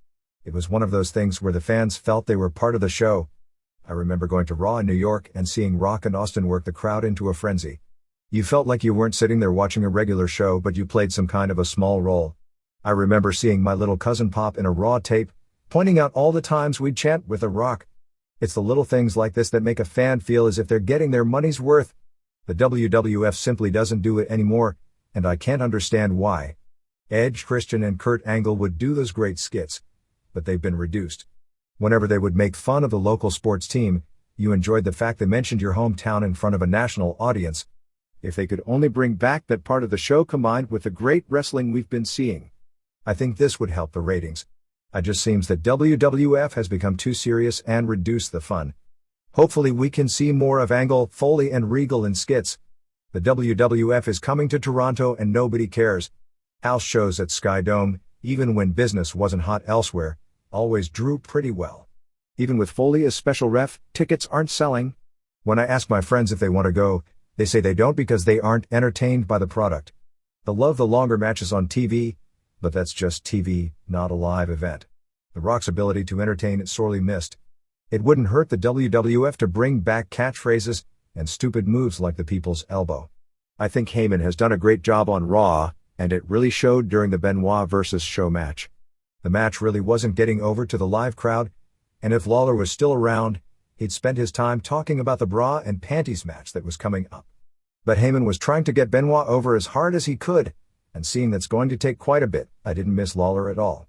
However, Lawler is every entertaining and keeps things loose. If he does return, why not make it a three-man team? Heyman would get the wrestlers and the moves over, and Lawler could add the comedy. Jamal Alam. Kobashi. If there's one thing I've realized from the past few months, it's this. I love All Japan from 1993. I've been watching some tapes recently from that time period and the stuff is mind-blowing. If there's ever a man more deserving of being in the Hall of Fame, it's Kenta Kobashi. Speaking of which, I'd be shocked if he didn't get close to 100% of the votes, but stranger things have happened.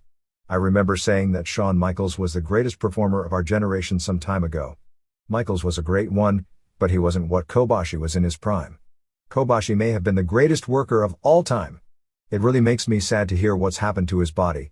But it's the inevitable consequence of performing to 100% of your capability night in and night out, while giving us the enjoyment of watching someone do something that nobody else can do better. Marcel Molina. This is the Pro Wrestle Machine,